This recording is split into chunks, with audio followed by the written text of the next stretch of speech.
But unless I have them on at the same time next to each other, it's not that big of a difference. Now, to be fair, there is 8 gigs more RAM on the Legion Go 2. There's 32 gigs, whereas the Ally X has 24. So there is some RAM there, but that's not the $650 price up increase is crazy. Nintendo, Sony, and Microsoft would have loved to give the consumer that discount on digital games.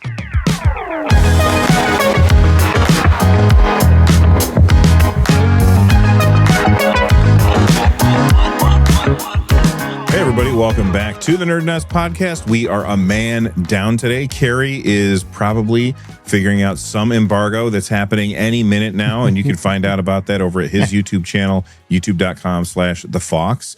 But we have Russ and Rich here today, and you guys can just guess at which one I'm referring to when, because you guys know how it goes. These two guys, their names get mixed up every single time, and there's nothing I can do about it. So Russ, what have you been up to, man? Nothing. I was waiting to see if Rich would jump in. Let's wait too. Yeah. I'm buying a I'm with Russ shirt, and or I'm Russ. I don't know. We're gonna figure it out. We need a shirt. So I will say, for people who don't know, we record these on like Friday nights for the three of you, not for me. It's Friday afternoon for me. So the fact that we get us four together so often says a lot about our like social lives. But so Carrie's not here. So. That's right. How's it going, Rich? Going well. I another shirt I want to make is I'd rather be playing Crimson Desert. I'm happy to be here, but I have been enjoying my time, and I'm sure we'll get to that at some point too. We have to, because I've put in a lot more hours. Well, not a lot more. Like last week, I think I was at about 12. This week, I'm probably about 15 or 16 now. But man, that game is really good. And we will talk about it later on in the show, but not before we talk about all of the news. And when I say all the news, good God, there is so much news. And first off, I'm just going to hit a bunch of topics that we hope to get through today. Who knows if it's going to happen. Steam Deck 2 APU news. We got a game of hot or cold on our hands. Nintendo has some weird pricing changes, and we're going to argue over whether those are good or whether those are bad. Sony is stealing some Xbox features for the PlayStation 6. Lenovo Legion Go has a price increase, and then there's even more stuff in the show notes. So we're going to see what we can get through, but let's start with the Steam Deck 2 APU news. I'm not going to really say leaks, but more like rumors. And basically what's going on here is Valve's next-gen Steam Deck 2 console, it's reportedly planned to release in 2028, with significant manufacturing changes expected for the sequel of the highly successful handheld gaming device, according to well-known industry leaker Kepler L2, who posted on NeoGAF. I found out about it from a website called techpowerup.com. Valve is targeting 2028 refresh for the second-gen Steam Deck. However, the ongoing supply chain shortages of DRAM and NAND flash could cause disruptions to these plans, potentially leading to delays. Interestingly, this period is when the shortages are expected to start easing, so Steam Deck 2 could still be released on time, depending on Valve's sourcing capabilities. Basically, right now, nobody has the RAM. Around 2028, people are going to be starting to be able to get the RAM, so maybe Valve won't have to delay past 2028. Here's what Kepler L2 said. Valve doesn't have a semi-custom SoC prepared yet, while console brands like PlayStation and Xbox are likely to have the specifications for their APUs locked in advance of the PlayStation 6 and Project Helix. Valve won't. And that means that Valve will still have room to adjust their requirements. And there's rumors that they're going to switch from a semi-custom APU like they used with the Steam Deck to something that's more off the shelf, which would be a lot more like what we see in a lot of the other handhelds. So I got a bunch of questions for you guys. Number one, it's a rumor. So the first question is always, do you believe the rumor? And let's start there, and we'll hit the other questions in a little bit. Rich, what do you think about these rumors of Valve ditching the semi-custom APU and going with something just off the shelf? Yeah. So I believe my interpretation of what Kepler said, right? I believe Kepler said some things. You can see what he said in the NeoGAF thread, and I'll allude to them here. But I do think Tech Power Up kind of takes some liberties with how they reported on this. Like they said, significant manufacturing changes expected for this sequel to the highly successful handheld gaming device. And I think those significant manufacturing changes they're alluding to are Kepler saying they will not use a custom SoC, right? So that feels like they really like dragged out what Kepler was saying there. Gotta get paid by the word, man. Yes, exactly. And what, to be specific, what Kepler said was will not use a semi-custom SoC like Xbox or PS6. He did not say like the original Steam Deck. And so like it's unclear to me what he meant there. The way I read that is that they don't have a deal for a semi-custom SoC yet.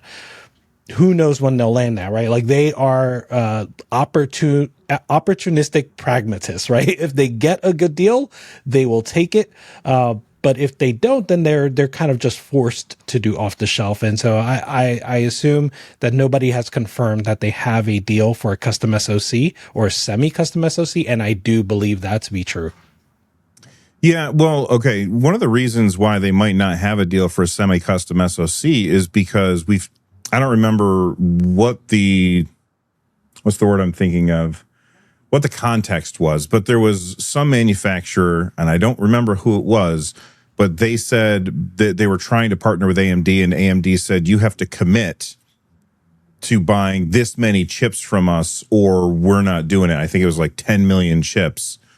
And like at this point right now, X number of years, 4 years into the Steam Deck 1's life cycle, I don't think that they've sold 10 million Steam Decks yet. So that would be pretty tall order for Valve to say, yeah, we're going to buy 10 million of those chips. Like the whole reason that they have the, is it Sephiroth or Aerith? I can't remember right now. The original is Aerith, right? Yeah. Yeah. Whatever SoC that they had, not Galileo.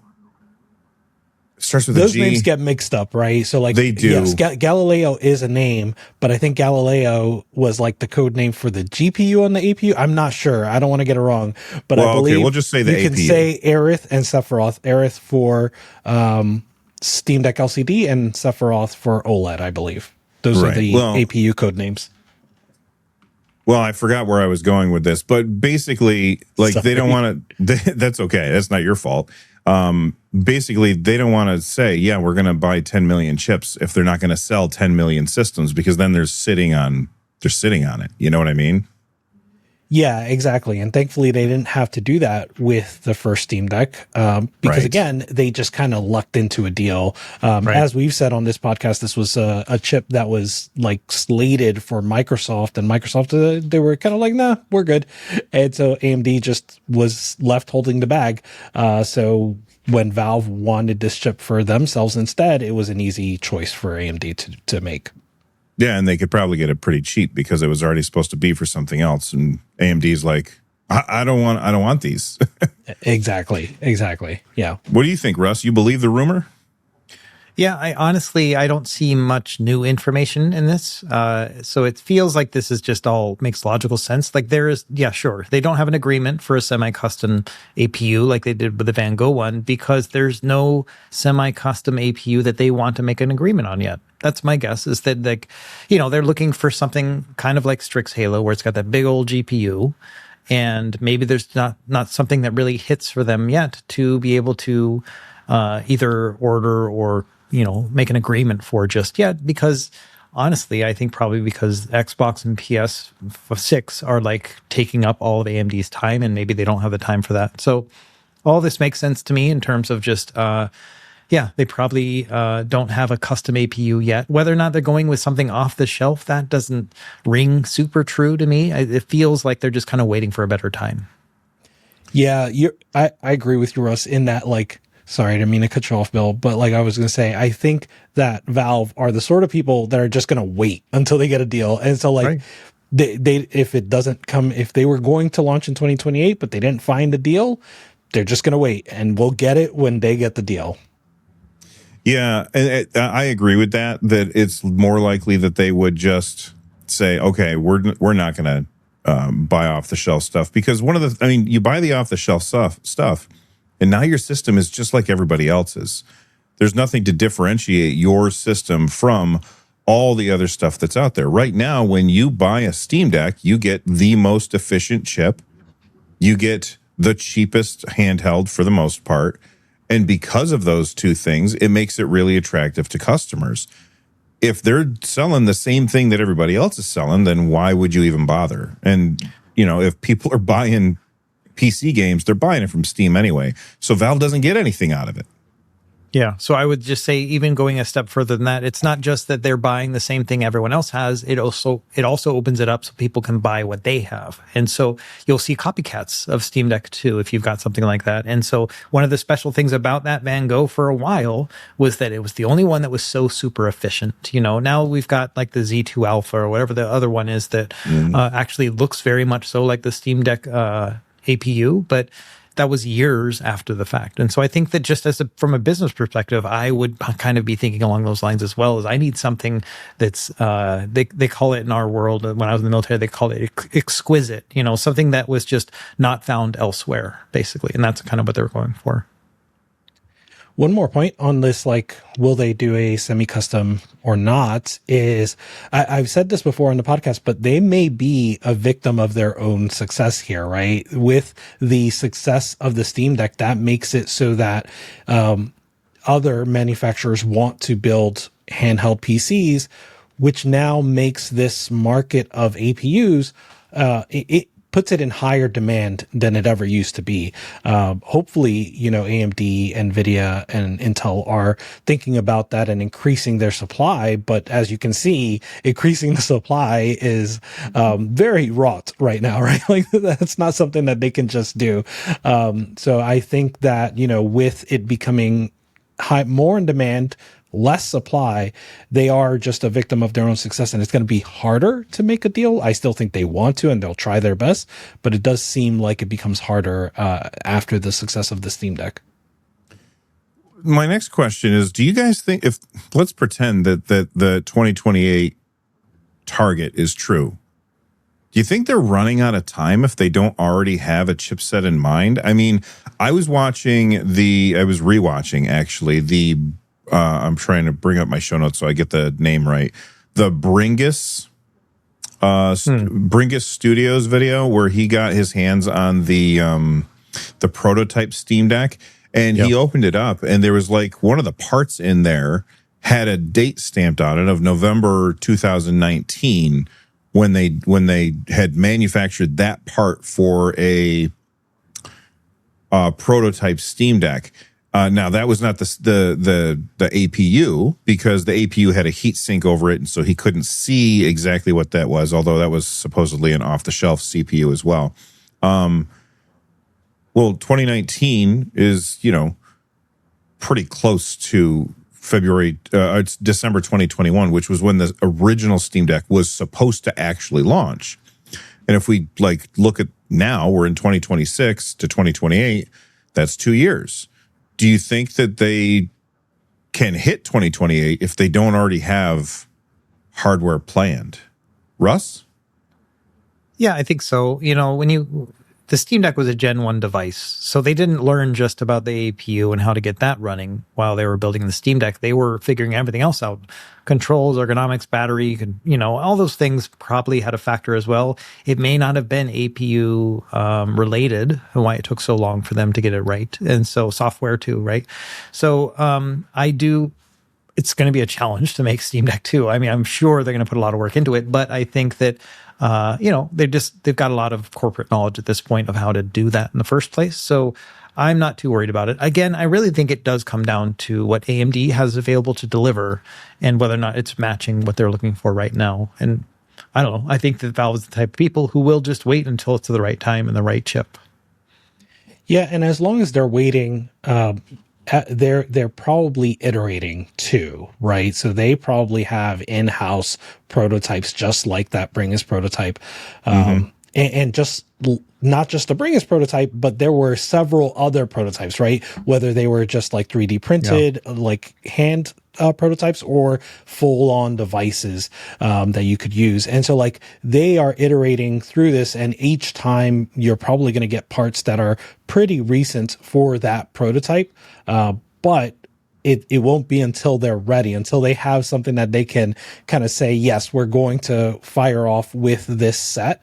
Like Russ was saying, maybe when they find a deal that's when, that prototype becomes something that they're going to kind of solidify into an actual product. Yeah, it makes a lot of sense. I will say, go ahead. Let me just cut in. Sorry. So I just, as you're talking, I was just envisioning, like, when they get to the point where their Steam Deck 2 is out, like, I am going to send an email to them and say, hey, you need to fly all 4 of us out there to have like a live NerdNest in Valve headquarters. Show us all the prototypes and let us, like, play around with them and stuff and talk about it. Because they showed off like pictures and stuff like, hey, these are all the things that we did, all the iterations. Let us kind of see that process too. And I feel like the 4 of us would have so much fun with that. I'm sure other people would enjoy it too, but man, I just want to get my hands on all those. Me too. Absolutely.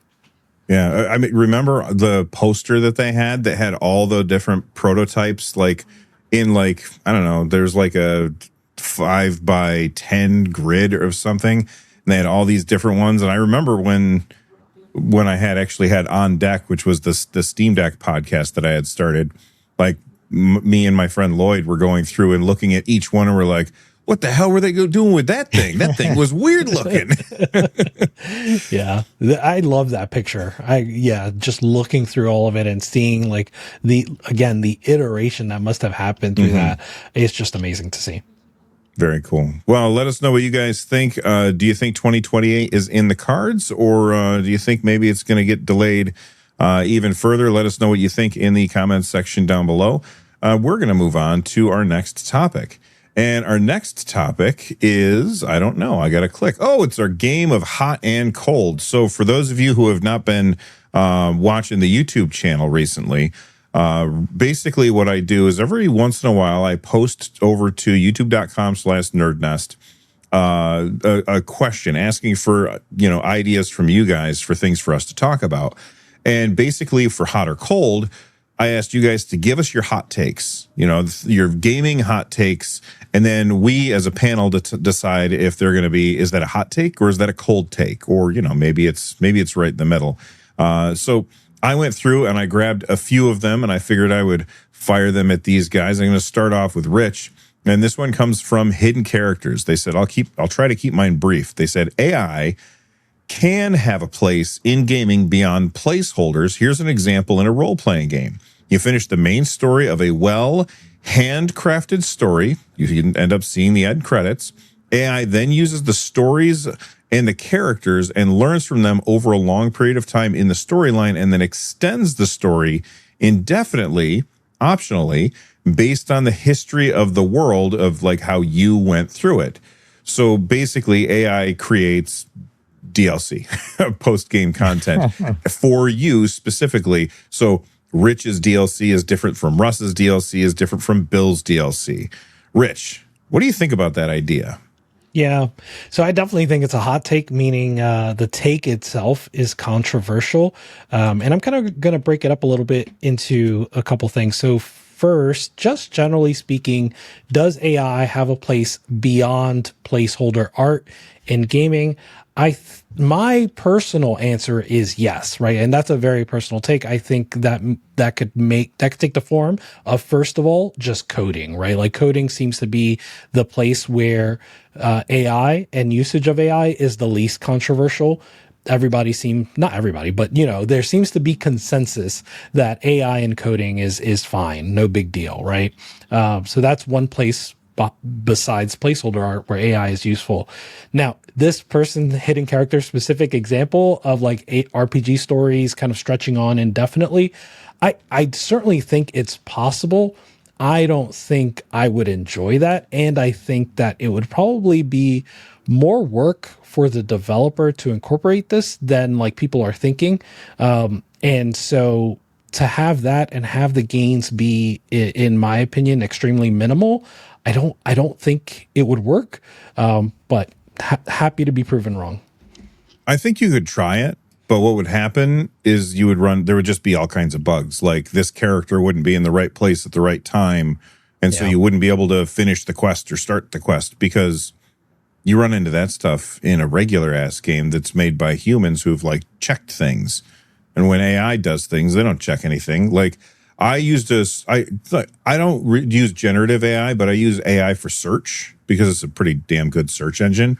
And so I'll search for something and it'll give me information that's wrong. Like it was just friggin' wrong. And I'm like, yo, that's not what I meant. And that's not correct. And it says nonsense like, how does it phrase it? Like, oh, thanks for pushing back there. Yeah, Right. it says nonsense like I think it said once I must have hallucinated that, or I can't remember the phrasing, but I was like, are you kidding me? Now, I will Russ, say, go ahead, real Rich. quick, I will say, and I don't know if this was an April Fool's thing. It was posted on March 31st on timeextension.com. I haven't fact checked this. I'm going to say possibly they saw something that was April Fool's in Japan at the time and posted it. But there was, they reported that there's a Game Boy Color game, presumably like a modded game, like a homebrew game, I mean to say, that has a Wi-Fi connection and then is connected to ChatGPT and creates totally unique scenarios for each player. There is a Kickstarter. I'm looking for it. It's called Do You Like? And there have been 185 backers so far. So I think it's real, but yeah, so just wanted to say that's a thing apparently. That's a thing. Russ, are you going to play that thing? You like this DLC made by AI for you? Well, I think there's a fine line between AI and then like procedurally generated, right? Oh, yeah. Because I think that I would like to see, like let's take a game like Mass Effect 3, right? Finish that one up, both endings, everything's done, but I still want to go back into the world and do things and whatnot. And I could see like some sort of procedurally generated thing where it just kind of pops out worlds, and then like No Man's Sky kind of has that vibe, right? And so I don't know if that would be constitute as AI and what doesn't. You know what I mean? Someone obviously created the engine that does that, and I'm good with that. But when it's just AI like creating something, then I'm like you guys, just very hesitant to take it for granted or take it for real. You know, an example for you, Bill. You were talking about ChatGPT or just using that for search or whatever. We're planning a family trip and it's over the date line. And so I was like, hey, we're going to be going in these dates to this place, just tell me some things to do. Like, give me just a quick itinerary. And then I use that and then just kind of figure out the rest, And they're like, okay, here you go. And they spit it out and they're just get everything you need to know. Take the cab, this, blah, blah, blah, blah. They didn't account for the date line. And so you cross over the date line, you lose a day and the whole thing is off, right? But if I had just taken that, I'm like, all right, let's start booking stuff, Right. So there's some times where it's just like, it all falls apart. And that's the first thing I thought about when I'm thinking about like an RPG or something where it's like, okay, go get these carrots and then bring them back. And you get over there, it's turnips or whatever, like it's just, Right. I can just see it being all sorts of weird. So maybe someday, like I'm not against this. I like the idea of just having an infinite game after I've played the one created by regular people. Yeah, I think that'd be kind of fun, but it's got to work. Awesome. Well, thanks for sending that into us, hidden characters. Next up, Russ, why don't you pick one of these other ones and then pick one of us to answer it? Okay, so I'm going to go with the next one, which is from Beto 2D. It says, hot take, OLED on handhelds is overrated. There are so many more important things to a handheld, in my opinion. Battery life, comfort, screen size, software experience. But no, it's always no OLED. What were they thinking? I'll never buy this. And they like use different alternating lowercase, uppercase, and so trying to mimic that. But yeah, that's their hot take. So Rich, what do you think? Ooh, so I think it's a warm take. I don't think I think there are people on both sides of this for sure. And I tend to agree. I do really like having OLED, but I'm not an OLED or bust kind of guy. Like I enjoy the Legion Go S. I had some time with the Xbox Ally, or not the Xbox Ally, the ROG Ally X. So I like having it. And I think the things that Beto listed are more important to me. Battery life, comfort, screen size, but I will also say OLED can help with battery life too. So I don't have a strong opinion here, but I tend to agree. I don't think it's a hot take at all. Well, okay, so you kind of qualified in the last question, Rich. You said you think it's a hot take because it's controversial.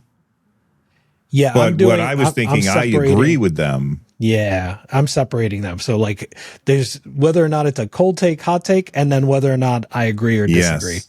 Okay, so I'm going to say that this is probably still a hot take because there's a lot of people that will not agree with this. This is a controversial statement, but I agree with exactly what they're saying. And you, Russ, or damn it, Rich, you nailed it. Like when I picked, you guys aren't allowed. All right, when I when I pick up the Lenovo Legion Go S, that screen looks awesome. And then when I pick up the Steam Deck, I'm like, this is so much better. But unless I have them on at the same time next to each other, it's not that big of a difference. I mean, it's definitely noticeable when they're side by side. But when I'm just playing a game and I'm focused on the game and not pixel peeping the screen to try and make sure that is this the absolute best experience that I could be having right now, if I'm just focused on the game that I'm playing, none of that stuff really matters. I mean, you go back to this first Steam Deck, that was a horrible screen on the original Steam Deck. And I was perfectly happy with it because I didn't have an OLED screen to compare it to. You know what I mean? Yeah. Yeah, absolutely. Yeah, I'm in the same boat. I would say the sentence itself could probably be a little bit better worded. Instead of saying OLED on handhelds is overrated, it's more like OLED being a deal breaker on handhelds is overrated. And I would agree with that because that's kind of what they're talking about here. It's like those people who are just like, oh, no OLED, no buy, you know, and I see that a lot in the world, you know, but I use the Odin 3 as like my primary handheld, you know, and I'll be playing it for a while and I'll be like, is this OLED or is this LCD? I can't even remember. Like, it's just a name at that point. Like, it just looks good and that's good enough for me, you know. So I'm not wowed by OLED in the way that some people think it's like a necessary thing. So I agree that I agree with their sentiment, and I also think it's probably not a very controversial take anyway. Yeah. All right, I'll go for the next one. Von Lichtenstein asks or says, let me actually read because I have a summary here. Oh yeah, he just says game review scores are outmoded and should be ditched. That's a tough one, but Bill, what do you think? I am going to say that I'm going to say that that's a hot take. I think most people like review scores. I completely agree with them. I despise review scores. When people look at a review for a game, all they do is they look at the score and they ignore everything else that is there. So if you give a numbered score, everything boils down to that number.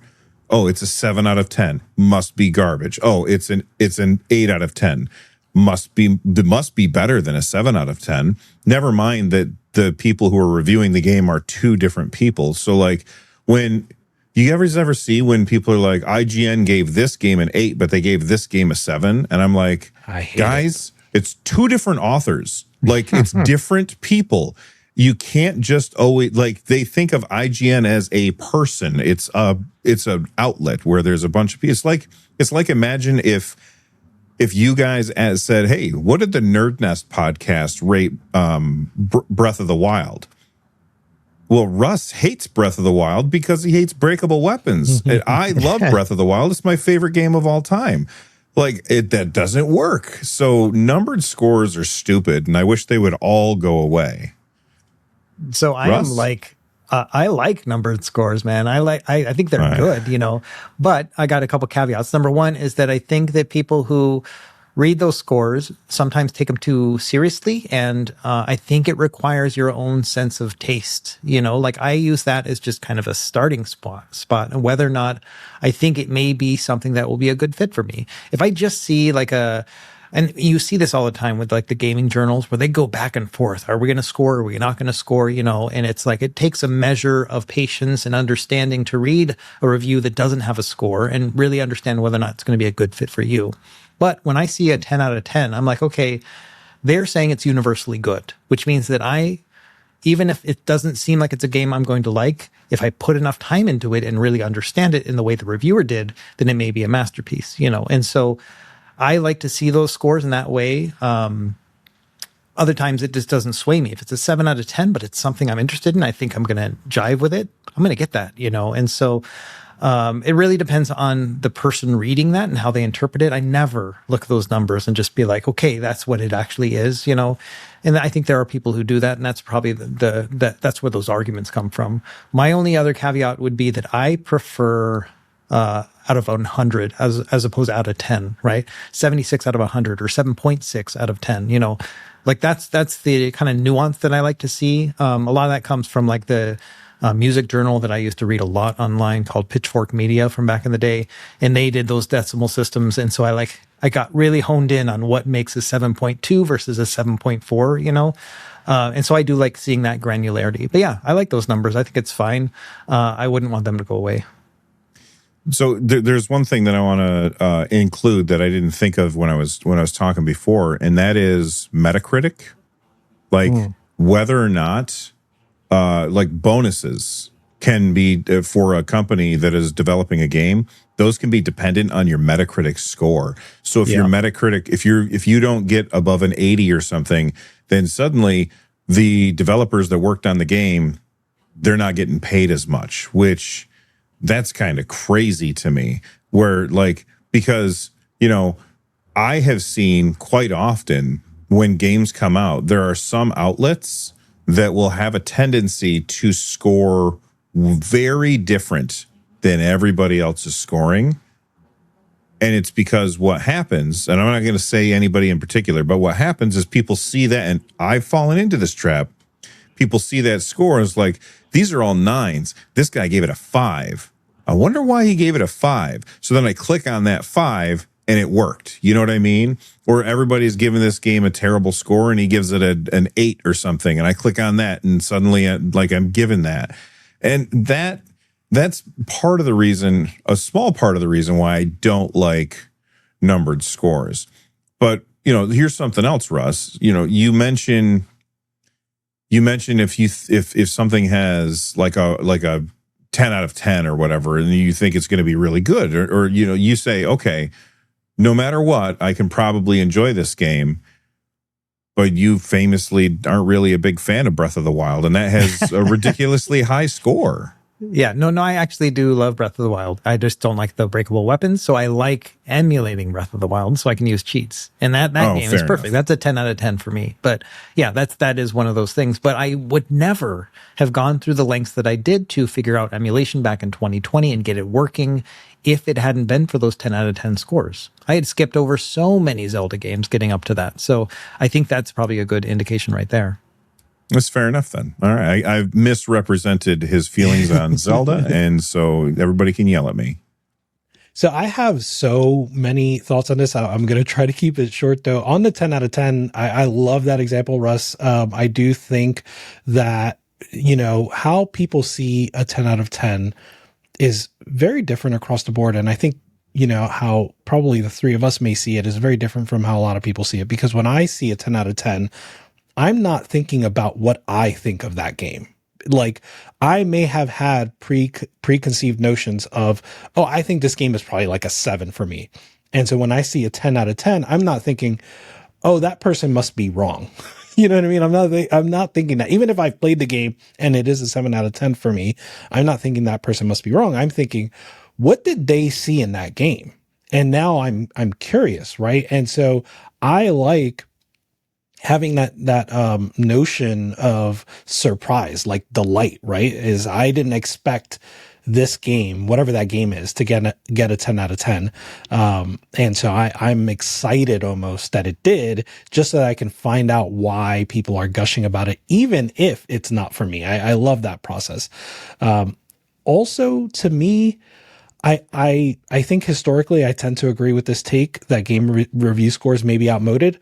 But in this moment right now, I disagree with the take. And my thought is that the problem isn't the score, right? So like, even if you forced every single outlet to remove scores today, someone would come up with a system that uses Gen AI to read these reviews and assign a score to them and then aggregate that score, right? Like that would happen overnight probably.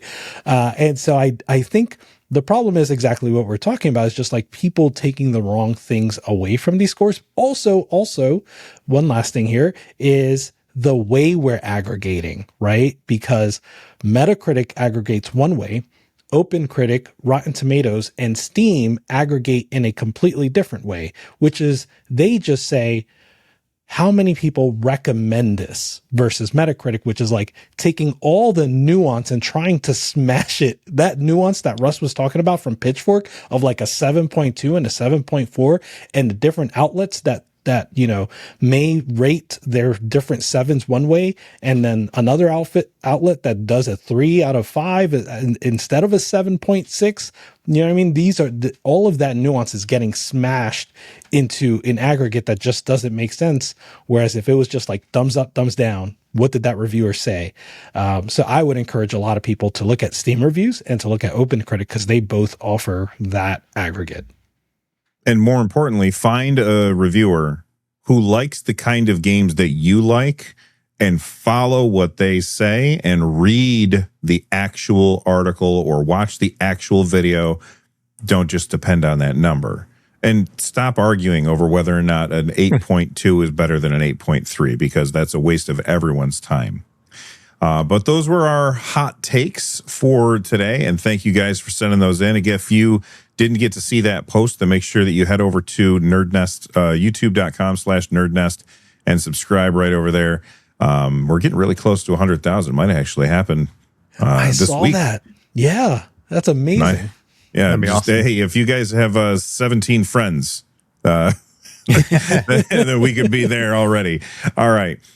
So anyway, let's move on to our next topic, but let us know what you guys think about all of that stuff down below. And our next topic is, okay, this one I think is going to get contentious, or maybe it won't. Who knows? Last week on our show notes, we had an article about Nintendo making a big change to the way that games are priced from them. Basically, physical games and digital games would now be different prices. We never actually got to that topic because last week's show was packed to the gills, and you should go back and watch that show if you haven't, because it was a good one. So I ended up making a video about my thoughts on it later on in the week, but then Nintendo issued a statement to IGN clarifying, I'm using air quotes around clarifying for the audio listeners, clarifying the situation. This is what Nintendo said. The cost of physical games is not going up. And you know what? Before I get to what Nintendo said, I just want to make sure to bring everybody up to speed.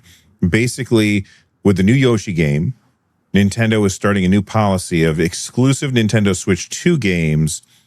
The physical version for first-party Nintendo Switch 2 exclusives, the physical version will be more expensive than the digital version, or the digital version will be cheaper than the physical version, whichever way you want to look at it. And a lot of people looked at that and said, wow, we've been waiting for digital games to be cheaper than physical games forever. So thank you, Nintendo. And then the other half of the internet said, what's really happening here is Nintendo is raising the prices on physical games and keeping the digital games at the price that they are. And then Nintendo responded with this: the cost of physical games is not going up. This means that when Nintendo sells digital versions of Nintendo published games exclusive to the Nintendo Switch 2, the customers in the US, those prices will have an MSRP that is lower than their physical counterparts. Retail partners set their own prices for physical and digital games, and pricing for each title may vary. I think that last line is very important there, because Nintendo has what's known as variable pricing. Some games cost $80, Mario Kart World. Some games cost $70, Donkey Kong Bonanza. Some games might cost $40. I can't think of one, but you guys get the point. So my question is, Nintendo says that they aren't raising prices on physical games. They are lowering prices on digital games. Which is it? What do you guys think? Rich? Yeah, I'm not sure that there's much of a distinction there, right? I think if they, here's what I think. I think that Nintendo is now in a position where they can put their foot down and say, we are more important to you than you are to us, meaning Who's you? the retailers. That Nintendo is more important to the retailers than the retailers are to Nintendo. The reason there's been price parity is because the retailers have been forcing that price parity. Yeah. Nintendo, Sony, and Microsoft would have loved to give the consumer that discount on digital games, that pass on that discount that they get, but they couldn't because of the retailers. And now we're at a point where the tables have turned, right? Like the retailers are not quite as important. You see what's happened to GameStop over time. Best Buy's kind of languishing. And then we have so many digital retailers. And so I think that's really what this is. Now, there's going to be a bunch of, like, based on what you just said a minute ago, there's going to be a bunch of comments in the, over on the YouTube channel where people are like, why would Xbox, PlayStation, and Nintendo, why would publishers want to give us cheaper prices on digital games? And I already did a whole video about this, so I figured, Rich, why don't you explain it right quick so that we can head those comments off at the pass? Yeah, they would love to. First of all, with physical games, they have there's the aftermarket, right? You can sell your physical game, whereas with a digital game, you cannot sell it. Third party market means that they lose that cut of that sale. And also with digital games, they can revoke that license. They hopefully will not, but you are buying a license to the game when it comes to digital. So they have a number of reasons that they would want to keep you buying digital more than retail. But they could not risk upsetting the retailers before this. Right. And the retailers would basically said, you're not allowed to do this. If you do, we're taking you off our shelves. And because most people bought games physically instead of digitally, all the big three said, okay, we're going to do what you said. Russ, where do you land on this? Do you think it's a price increase or a price decrease? The cynic in me kind of thinks that as a business, I think, I'm imagining Nintendo in their boardroom making this decision. And there's kind of two ways that would steer the conversation. The first would be like, hey, guys, prices are really getting bad. How can we cut some people some slack? How can we make it better for people and give them more money? Or there's the other side where okay, physical games are costing more to print and stuff. How can we get some of that money back? And so there's those two conversations. One is how can we make digital games cheaper? And the other one is how can we charge more for physical games? And the cynic in me thinks that conversation two is probably the one that was more likely the most influential between those. And so I personally do see this as being kind of a price increase to be able to head off some of those costs related to physical games. And I think that they just kind of tempered the waters early. They slowly started boiling us by making Mario Kart World $80, right? And so now if they go on to say, okay, that's just for the physical one, digitally, I don't even know if they have a physical one of that one, but you know what I mean? They could start to separate that a little bit and make it a perceived price cut at that point. And maybe that's what they were doing. Maybe they were already looking at the physical price and all right, this is how much we can sell to get the most profit. So both digital and physical are going to have to be at that price. And then, we were mentioning, maybe they were okay, now without the influence of retailers, maybe let's just drop it $10, and that's possible. It's a thing they could have done. I don't know. At the end, like Rich said, I don't think it matters. How they got there, it doesn't matter in the end. So I think both of you are hitting on something really important that I didn't touch on, which is that Nintendo right now seems to be feeling out where the market is for pricing in games, which I think is arguably a good position for us to be in, right? If they are trying to feel it out, then we can put our foot down and say, no, this isn't the price that this game should be at. So if you think Yoshi shouldn't be, $60, is it 60 digital, 70 physical? Yes, correct. If you don't think it should be 60 digital, 70 physical, do not buy it at that price. Although I will point out that the last Yoshi game was $60 physical and digital. So now it's $70 instead of $60. Take that for what you will. What were you going to say, Russ? Yeah. I was going to say, two things. One is that, yes, that I was going to say the same thing. That was $60, but that was also 7 years ago when that game came out. And then also, I've never seen a $70 Yoshi game in my life. Never seen one. You know what I mean? Those are all $60, $50, $40 games in my book, you know? So them charging that premium $70 for a physical Yoshi, I did not buy that game. I'm not going to buy that game at that price, definitely. Do you feel like, okay, let's pretend that everyone is in agreement and that this is a price increase. Okay, now, Russ, you are somebody who likes physical games. Does this impact whether or not you're like, are you more likely to buy a game digitally now than you were before? No, but it's kind of not a fair question for me because I've already like admittedly decided I'm not going to have a physical Switch 2 collection, you know, and so in that sense, it's like I'm already gone digital, you know. So in that sense, it doesn't really make any sense. Like I personally, right? But I think that just outside looking in, if I had a collection or whatnot, it would definitely start to steer that. I mean, previously it was always like, it just made so much more sense for me to get the physical one of Switch 1. If it's the same price, get the one that's got the cartridge that I can dump and then use it for emulation easily. And then also I've got something I can put on my shelf, which I always wanted to have and hand off to my kids at some point. I know people love the convenience of being able to swap out through their games digitally, but I've just never really been in that camp. And so, yeah. So I've always felt like it made sense to have them at the same price to always get the physical one. Now that there's a price difference, I would definitely have a reckoning and kind of decide, you know, I just don't have to do that because I've already made the decision, mostly because of game key cards and like just how lousy of a deal that is, that I decided I'm not going to do physical this generation anyway. I saw somebody post that, of course, Nintendo does this after they release game key cards. And I was like, I did think about that for more than a couple of minutes. Like, that's an interesting thought. Anyway, let us know what you guys think. Is this a price increase? Is this a price decrease? Does it change how you approach physical media when it comes to Nintendo Switch? Do we think that Nintendo is going to be a canary in the coal mine for Xbox and PlayStation now? That's not something that actually... Just real quick, Rich, do we see the other big three, the big two following suit? I think they're going to continue to try, but they failed, right? At least Microsoft did with, what was that game that they tried to release at $80? Avowed? No, it was that was the Fallout 2 remake 2? one, whatever. Okay, not Fallout.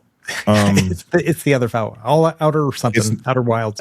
Yes, Outer Worlds 2. They tried to release it at $80. There was a lot of pushback. So I go back to, we're in a bad position as far as gaming hardware goes. We're in a pretty good position. We have pretty good leverage when it comes to gaming software. They're going to continue to try to raise the prices, and we have to let them know that we don't like it. Fair enough. All right. Russ, you look like you're about to say something before I move on. Yeah, I just had a weird thought. It's just like when I think about physical for Xbox and PlayStation, physical and digital to me are like two different worlds. You know, it's like there's sales on one, there's sales on the other, and the prices are always different between them. You know what I mean? And so I never felt like there is a set price. I mean, sure, there is a set price for them, you know, but I guess by the time that I'm actually shopping around for these games, I'm hunting for sales at that point. And so I never think about whether or not they have price parity because they never really do. And so that's just a kind of a thought I have for physical and digital in those two systems particularly. Because you tend to buy them well after the fact. You don't buy them at launch. Yeah, because I'm always bargain hunting and I'm just kind of looking back and forth. I'll go into the PlayStation store when there's a sale. I'll go and look at GameStop when there's a sale going on too. And so I just kind of always going back and forth like that. Which you would do for Nintendo as well, but Nintendo just doesn't do sales pretty much, right? So like, you don't have that option. Yeah. Yeah. Other than like Black Friday when some games are $40 and that's it. Wow. What a deal. Yeah. Let us know what you guys think in the comment section down below. And we're going to move on. And we're going to move on to, going to bring up the show notes again.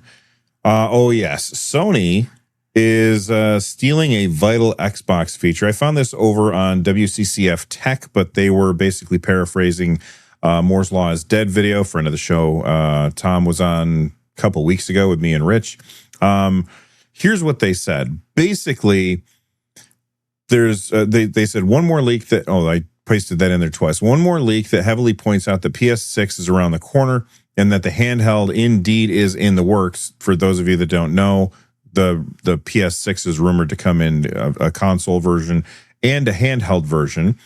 The PlayGo leak introduced in the PS5 SDK 13 just a few weeks ago. This is Sony's version of Xbox Smart Delivery, and it allows for devs to organize chunks of different assets and textures for each PlayStation console so that a given console only downloads the exact files that it will use. Up until now, here's the quote, up until now, devs would have to include PS5 Pro's higher resolution textures and higher detail assets in every PS5 download, regardless if a given console was Pro or not. But no longer. Devs can now specify downloads for PS4, PS4 Pro, PS5, PS5 Pro, PS5 Power Saver mode, which is what Carrie's been talking about for months and months. I wish he was here today. But Power Saver mode is getting its own asset and texture packaging. If this would be only done, this would only be done if the mode is going to be the entire base of a new console that might need its own tweaks. You save no energy by using smaller textures. The source concluded once again, suggesting this is all in preparation for next gen's launch. So, first question, do you believe the rumor? Let's talk about that first. Russ? It makes sense. You know what I mean? Like if they're doing something inefficiently right now, then doing something efficiently for the next generation, it makes sense. I wouldn't necessarily say it's like a theft of Xbox. I think it's just kind of good practice. Well, you know what I mean? And so, but yeah, I get the headline and I understand all that, but like totally, it makes sense to me. And I didn't realize they weren't doing that already. But that makes sense because, man, my storage on PS5 sucks. Like, I'm just like, God, I got to uninstall a game just to play a game, you know? And that's with an extra hard drive added. And so, yeah, I'd be happy to see that in the future. I will say I take kind of umbrage with, you just kind of mentioned it, but it's like this rumor that PS6 is also going to have a handheld at the same time. And my brain just can't compute that. Like, I just don't. I don't want to derail the conversation, but for me, I just can't see them happening like around the same time, like PS6 and PS6 handheld, like Xbox Series X versus S kind of thing. Who's going to spend $2,000 on their PlayStation thing? You know, that's kind of what was running through my head right then. That's probably a topic for another day, but I don't know. I just can't see Sony doing that. I think that's core to the conversation. Like, what other reason is there for Sony to implement this low power mode if they're not going to have a device that requires a low power mode? You know what I mean? Sure. I think, Russ, what you're saying is maybe they do, but not day one. Yeah, like they may have a handheld. Like, why would you launch, hey, here's a home console if you want to play on your TV. Also, you could buy a handheld and play it in a handheld. They launch that at the same time. That's like saying, I don't know, it's like here's a Switch or a Switch Lite. That's not a really good analogy, but it's like it's just too much product at once is the way that I'm seeing it. And I can see that they could be preparing for a PS6 handheld down the line. I don't know, man. I just don't see them launching with these two things at the same time at all, or even within a tight window. Maybe this isn't the best comparison. And, I guess we're jumping ahead almost because I know, Bill, you already thought of this. You had this in the show notes as like one of the things to talk about, which is like, is it too much hardware, right? And so maybe the way to think about this is Xbox Series S and X, right? They launched the same time. Yes, they're the same form factor, but they create the exact same problems for developers as a PS6 and PS6 handheld. Now, that's not to say that Sony might just release a PS6 and then, like you said, down the line, release a PS6 handheld. But I think that Xbox Series S and X kind of lays the groundwork for them, potentially being able to do this on day one. And I think of Steam hardware kind of in the same way, with Steam Frame and Steam Machine being launched potentially on the same day. We don't know yet. That may be a staggered release as well. And again, that's a pretty different situation being PC, but also consoles are a lot more like PC these days. I guess the only way I can see this actually happening and being like launching them simultaneously is if this PlayStation 6 handheld is also dockable and it works in a way, it's like, hey, you can get a That's a good point. lower quality version of the PS6. It'll still play your games, but not quite as well. And you can use it in handheld mode. You know what I mean? Like that, I could see that being kind of a combo. But just on its own, be like pick handheld or console. Like it just doesn't make sense to me. Yeah, I haven't even thought about the potential PS6 handheld dock, but I think you're right. I think it needs a dock, right? And I think if it launches without a dock, that the PS6 handheld that would suck, because I may only buy a that's within the realm of possibility, is that I don't buy a PS6 console, but I do buy a PS6 portable, and I would want that to be dockable. But so I'm trying to think about Sony, right? This is the company that always had proprietary storage every single time, except for on the PS5 for some reason. They had the UMDs, right? Am I getting the letters right for that? Yeah, I still got some. Yep. They're the ones that they want to soak you on every single thing. And you know what? More power to them. It works for them. People love their systems. When you look at that and you say it's got to be dockable, if it's dockable, what the hell am I buying a PS6 for? You know what I mean? If it runs better than again, Series X versus Series S, right? Where you have your Series X, your PS6, and it's like, okay, this thing's like 4K, 600 frames per second. And then you've got your lower end one, which is also a handheld. So it's like kind of a nice benefit, but it also can be dockable. You play it on your TV and it's still decent. And that's kind of what I'm seeing. And then make them a similar price point. Maybe the handheld a little bit cheaper, but I don't really see that happening. Yeah, I think Bill, you're right on the point that maybe Sony would think this way, and I can't take that away from Sony. Sony has done some boneheaded things in the past. You are 100% correct, but I do think it's the better business decision to make it a dockable handheld and to allow players to choose. And no doubt, many players will still choose both. Many players will want that like grand experience on the TV, and they'll buy the big one. And then some other players will think maybe a little more judiciously in terms of like, I can only get one of these. Which one of these am I going to get? But they'll have both of those options. I think, for example, there are PC players that have been turned off by the fact that Sony's not offering PC ports, but will still consider the handheld and probably would never have considered the console. Yeah, I get what you're saying, and trust me, I'm not saying that I don't want it to be dockable. I'm just saying I can see the meeting, the boardroom meeting that Russ kind of brought up earlier. Only now I'm going to turn it into the meme, where somebody goes, why don't we make it dockable? And then that guy gets chucked out the window. You guys know the meme I'm talking about. Yeah.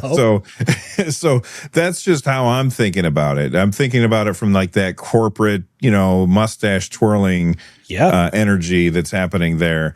And I'm not anti-Sony. I bought a PS5 Pro last week because, well, it's not here yet, but I figured I'm going to get it, and then as soon as the price goes up, I'm going to sell my PS5 that I already have. So, I like to have all the things. So, but anyway, let us know what you guys think.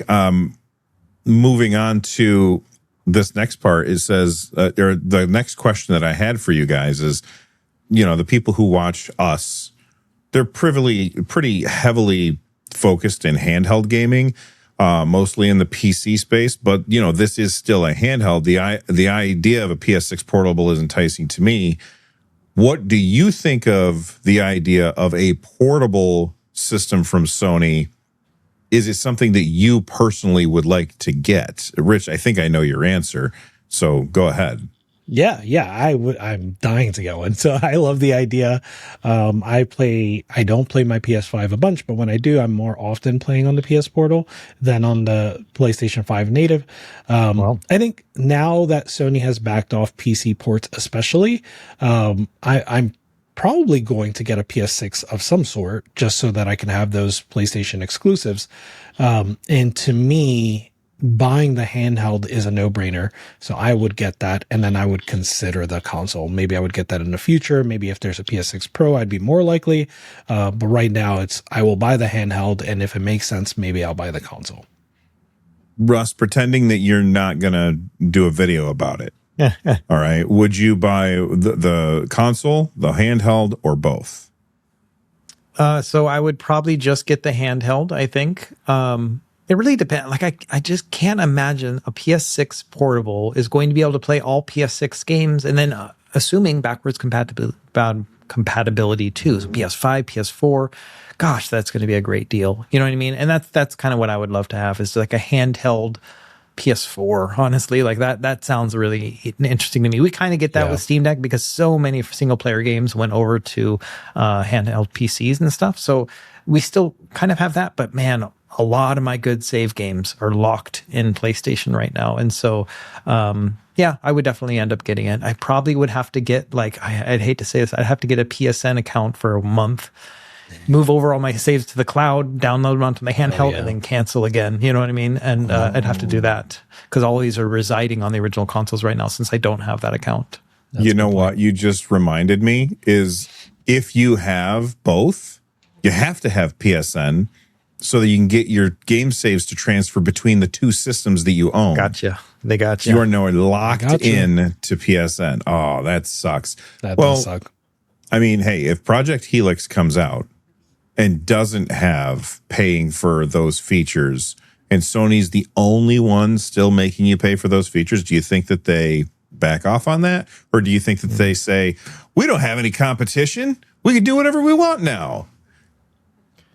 I could see they could make cloud saves free. Like that would be really cool. You know what I mean? Like that would be something that would be like a cool, because it's just an asshole move right now to make them paid. That's the way I see it. Yeah. They can make the paid stuff still happen. There's a lot of benefits to PSN, you know, if you want to get those cloud games and all that stuff that I never do. Like there's some benefits there, but man, just make those cloud saves like universal. I think that would be a good olive branch, I think. I agree. Be a great olive branch. It's hard for me to picture Sony extending that olive branch, but they absolutely should. I think they should, but I don't know. It's tough because right now they don't have real competition. Nintendo stuff is always just Nintendo stuff on its own. Xbox is stepping on rakes every 15 seconds, and Sony's just sitting there saying, how many PlayStation 5s have we sold? Like they're doing gangbusters. Yeah. Anyway, to be fair though, too, I mean, Nintendo charges for cloud saves as well, which is just do they? I couldn't remember. They do. Yeah, they do. So you the have thing to have is online for that. Because your Switch is portable. Like I don't have more than one thing, so the cloud saves don't matter to me as much. You know what I mean? And I would say too, you know, Nintendo is like even more assholey about it because some games just don't even support them. Pokemon and Animal Crossing, there just are no cloud saves, and so it just sucks in general. We really need to move past this and like actually have cloud saves for everybody, and then while we're in it, you know, also have cross-platform saves. That would be amazing too. Thanks. Yeah, when my son broke his Nintendo Switch, this was years ago. I think he was in middle school. I can't believe how long the Switch has been around. But he broke his Nintendo Switch, and then we sent it to Nintendo to get repaired. They just sent back a different one, and he lost his Animal Crossing island, and he lost his Pokemon stuff. And he was just like, oh, man, it was rough. All right. Well, let us know what you guys think about it in the comments section down below. We're going to move on to our next topic for today, and that is, how expensive can handhelds get? Because the Lenovo Legion Go prices have gone up. Lenovo's Legion Go series stretches from the nominally affordable Legion. This is from PCWorld.com. Nominally affordable Legion Go S to the pretty dang pricey Go 2, and also climbing up there. The top of the line Legion Go 2 launched at $1,349.99 late last year. According to the Best Buy listing, this package with the Ryzen Z2 Extreme CPU, 32 gigs of RAM, 1 terabyte of storage is now $2,000. That's a $650 increase in less than 6 months. That's not possible. What's that? That's not a real number. That's not possible. $2,000? I mean, I'm seeing it everywhere. Russ, I know, I'm kidding. No, it's just so surreal is what I'm saying. and you know what I take from that, Russ, is maybe this is too cynical. I feel like they just gave up, right? Like, I agree with you that this is not a real number in that it doesn't make sense and it doesn't add up, right? Like, yes, prices have gone up. yes, we would expect that the Z2 Extreme Legion Go 2 would go up, but this has gone up so much that it's like, I don't know. It seems like they don't care about being competitive in this market anymore, and they're just going to charge as much as they can for the people that are still willing to buy it. It feels like the death of the Legion Go 2 because it's not even available on Best Buy. You can't just buy this thing right now. Like, it's sold out. So they're like, you know what? Let's just put it at an unobtainium price point, and then people won't want it anymore. You know, that's what it kind of feels like. They're like, that just, is what it feels we're like. done. You know what I mean? And it's such a big jump. $1,000 more expensive than the ROG Ally X, which has almost the same chip. It's got the AI version of the exact same chip. You know what I mean? There's no way that the beautiful screen on the Legion Go 2 is worth $1,000 to me. Right. And like, that's the big differentiator between them, but the screens have not gone up in price. It's the RAM and the storage. And I think that they're pretty much equivalent. Now, to be fair, there is 8 gigs more RAM on the Legion Go 2. There's 32 gigs, whereas the Ally X has 24. So there is some RAM there, but that's not the $650 price up increase is crazy.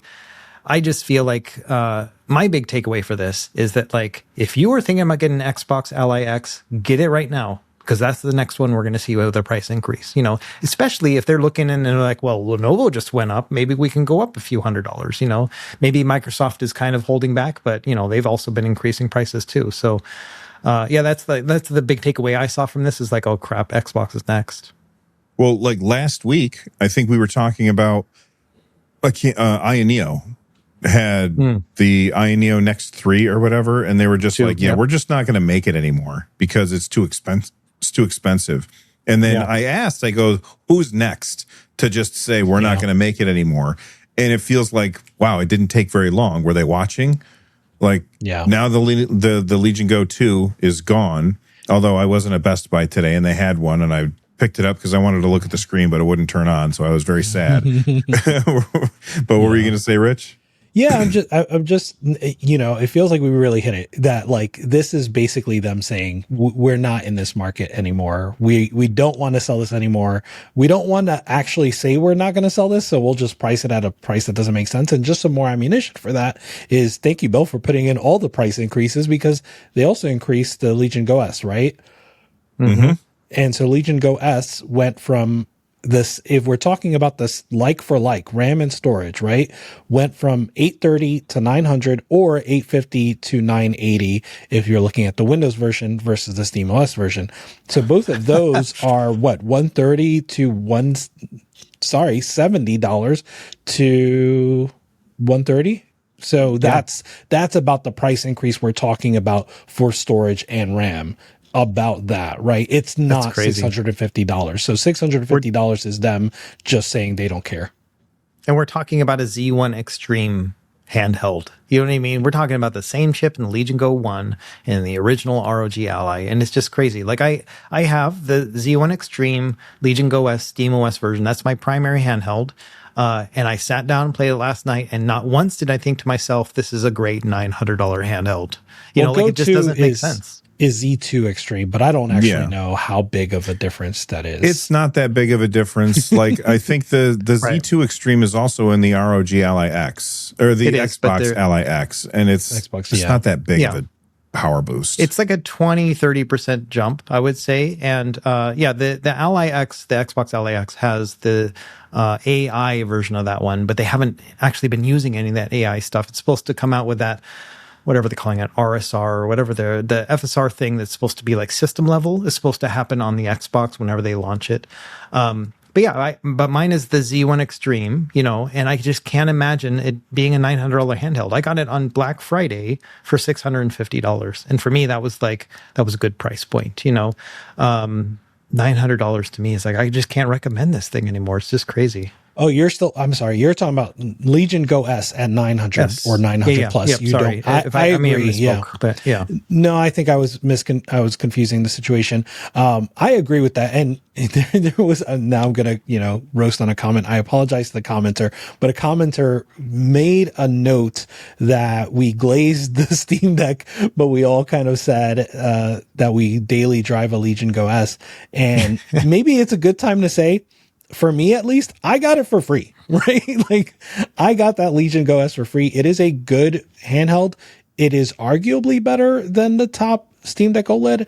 Even that, I would put caveats around that. I'm not going to go into the caveats now, but even if it is better, it comes at a plus 350 price point, assuming of course the Steam Deck OLED is available, which is a whole other can of worms, but you get what I'm saying. I think that if you just to respond to that commenter, I think if you asked anybody on the panel what would they recommend that people buy, I think most of us would recommend the Steam Deck because of the price. And then we use I'm going to say for myself, the reason I use the Legion Go S more often than the Steam Deck is because the screen is bigger. That's the whole reason. And yes, I got it for free. But I would still say I can't say, yes, it's good at this price, or yes, it's good, or it's bad at this price, because everybody has different price points. Like everybody has different amounts of disposable income. So like if you say, I'm going to buy this and it's $600. Well, actually, no. What's the new price for the Legion Go 2 SteamOS edition? I closed the show notes. Legion Go S SteamOS is $900. Yeah. $900. Yeah. If you ask me, should I buy that for $900? I would say, can you afford it? That's the question that I would ask. If you can afford it and you really want it, then go ahead. But if you can't afford it, then the Steam Deck is probably a better option for you. I really like the bigger screen. That's what works for me because I got these old eyes that can't see things. Yeah. I mean, I also did last month I did a video comparing the Z2 Go, like the cheapest of all of the handhelds. So the Steam Deck OLED, assuming that it will someday be sold at that same price again, the Legion Go S with the Z2 Go, and then also the Xbox Ally, so the white one with the Z2 Alpha. And my takeaway between the three, comparing them for like 45 minutes, was that the Legion Go S was the one that won out for me. And it mostly had to do with the screen and the ergonomics and the buttons and stuff. But yeah, that's a handheld that I do prefer over the Steam Deck. And that's the lower spec one. I actually have the Z1 Extreme. And that's the one that I use over the Steam Deck right now. They're really good handhelds, but these prices are making them worse and worse. I didn't buy the Legion Go S until it was on sale on Black Friday for $650. I wasn't going to pay any more than that. And now that handheld's $900. And so it takes all the wind out of the sails for me, and just maybe it's me not coming down to reality or like accepting reality that this is what things just cost now. But, part of my brain's like, no, but it was cheaper before, and it's electronics. And so that's just the old man in me, I guess. I don't know. Well, I also think it's important that we point out you can't buy a Steam Deck right now. Right. Like they're unavailable. Right. So what else are you going to do? If you want a portable handheld PC, those are your options at this point, I think, is the Lenovo systems or the Xbox Ally systems. And, the Lenovo systems have a bigger screen. The Xbox Ally X is $1,000. Right, but there's that white one, which is like $550, I think, or $600 now. And that's the Z. Yep. What's the chipset in that one? That's Z2 Alpha. It's basically the Steam Deck one, but it doesn't have a lot of the low power efficiency stuff as the Van Go does. Okay. Well, let us know Windows, so it sucks. It does. I was going to say it runs Windows. Yeah. You know what? I have a whole video that I'm working on about Windows and this is just a quick preview for you guys. So the Steam machine that I built, I installed Windows on it. And you're like, why in the hell would you do that? Well, because the Xbox experience, or the Xbox, what they call Xbox mode, is supposed to come to Windows this month. And so I wanted to be able to test that and make a video about it. Well, I didn't want to have to wait until it came out to try and fight with getting Windows on the machine, which was kind of a pain in the ass. So it's all set up on Windows now, and that's what I've been exclusively playing my games on. And that's been for 3 weeks now, and it is absolute hell. It is awful. Going from SteamOS, where everything just frickin' works, to Windows, where I constantly have to pick up this little keyboard and mouse trackpad thing that I have next to my couch so I can put in my passcode, because it still wouldn't let me do it with a controller, even though the full screen experience on Xbox Ally X does that. Oh my God. And and that's just one of the things. There's so far, I think there's only one thing that Windows does better than SteamOS, and I'll talk about that in the video. But there's your little preview for an upcoming video that I've been working on. And now that I've said it, now I have to make it because now I've said it. But anyway, moving on, let us know what you guys think of $2,000 for the Lenovo Legion Go 2. And we're going to move on and talk about our next topic, which is Valve has been working on apparently a frame rate estimator. Now, I'm going to say I have not been able to fact check this. All I have seen, and this was right before we were going live, right before we started recording, I saw this post on Reddit, and it was like showing some like strings from like how Valve, well, here, I'll just read what I wrote earlier.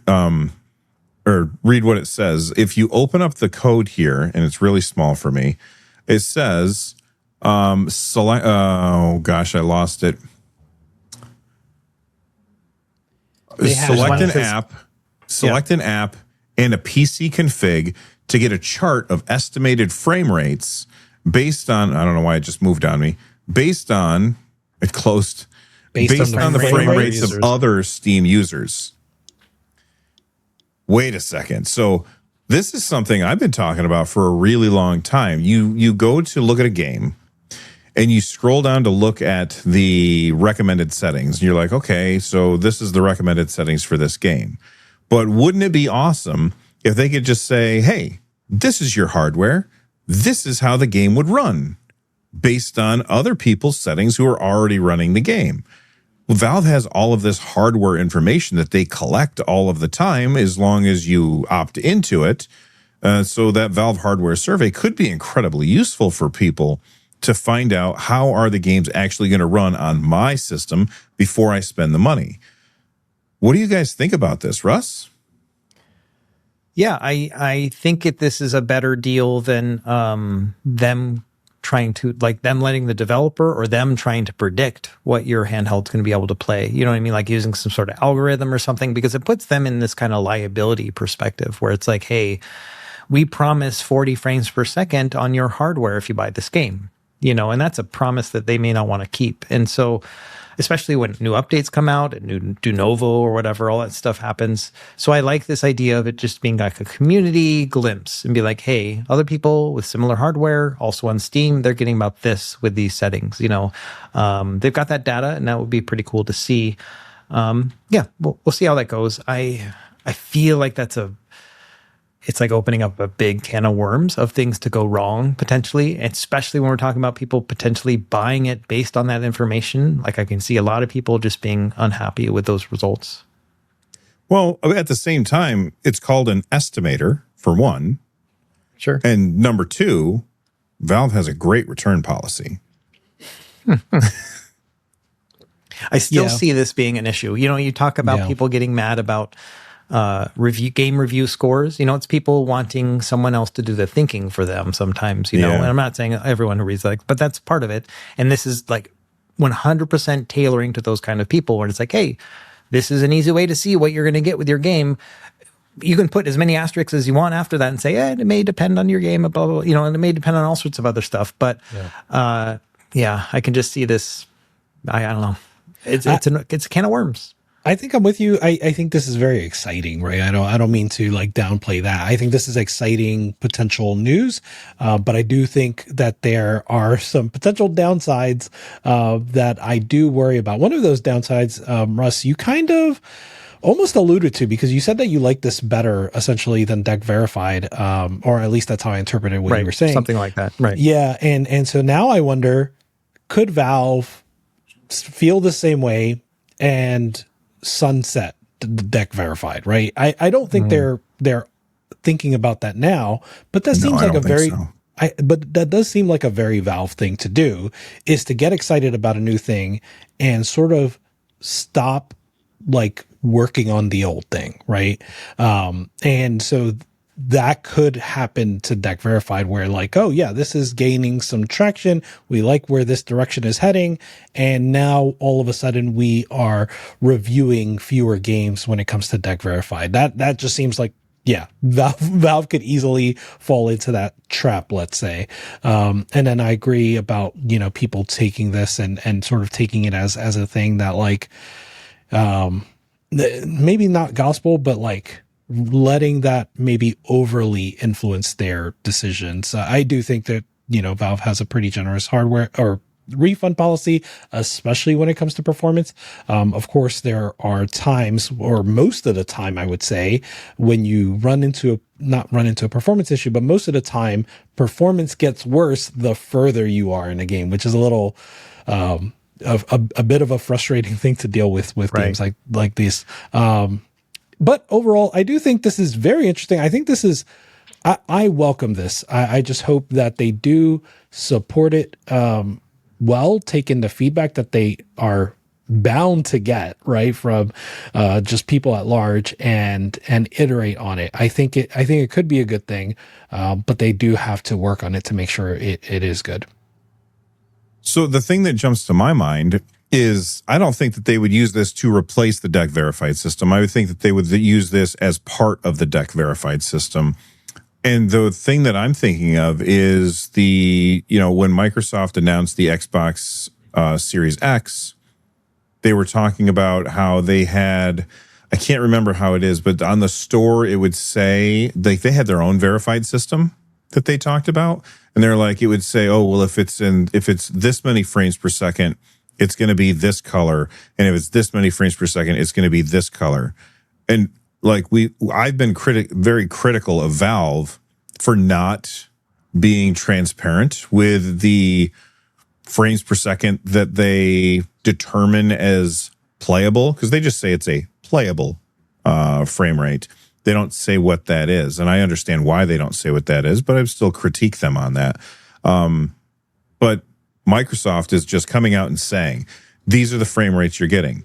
And that makes me wonder, okay, if Valve is doing this, where they're doing an automated system where they have the community at large help them determine what frame rates certain hardware is going to run at, how is Microsoft doing it? Because very few people are buying games through the Microsoft store. They're buying the games through Steam almost all of the time. Not all of the time, but almost all of the time. You know what I mean? What do you guys think about that? About how Microsoft is is solving this problem? Yeah, I would guess they're sampling, and I would guess that's the same thing that Valve was doing prior to this, is they were just sampling on their own machine.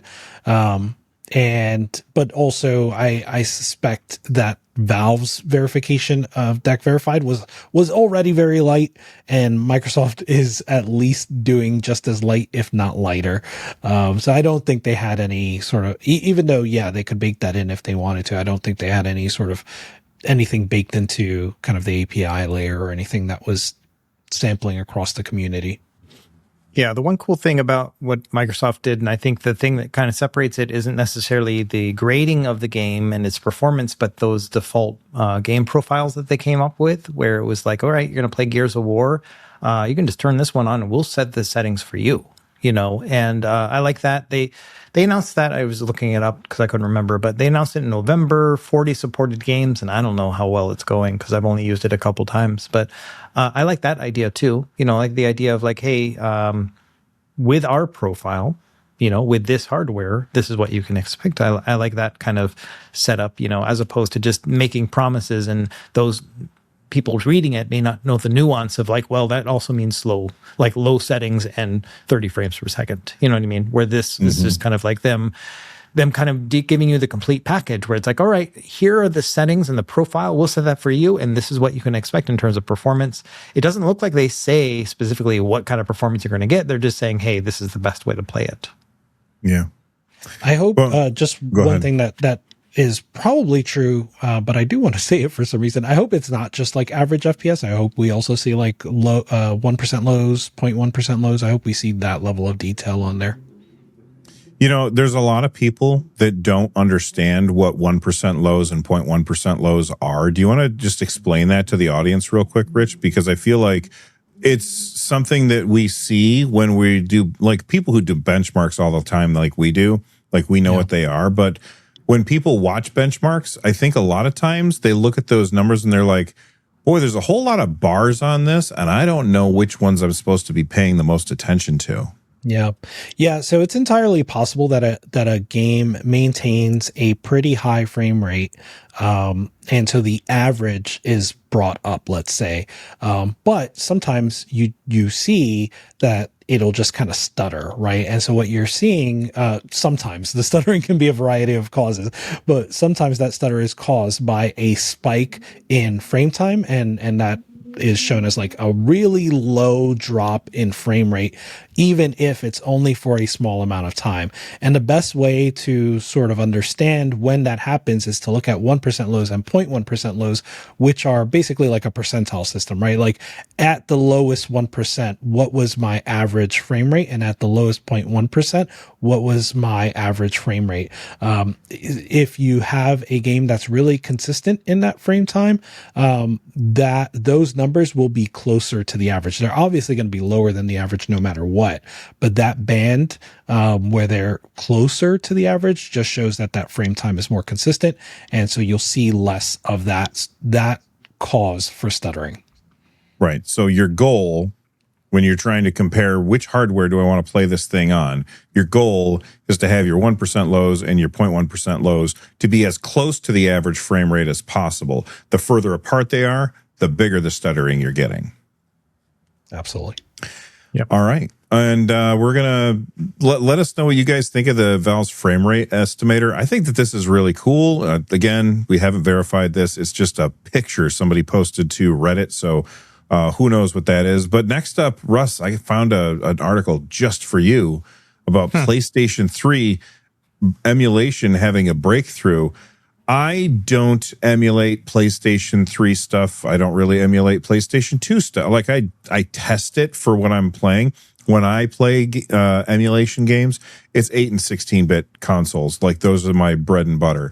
I just test with those things. So I'm not super excited about this, but I know there are a lot of people out there that love the PlayStation 3. And it's a system that is really hard to emulate because of the architecture that Sony went with for it. So apparently, I saw this over on Twitter from the RP CS3 account. They said, we have achieved a new breakthrough in emulating PS3's cell CPU. ELAD discovered a new SPU usage pattern. I don't remember what SPU is. You guys are going to have to fill me in a second.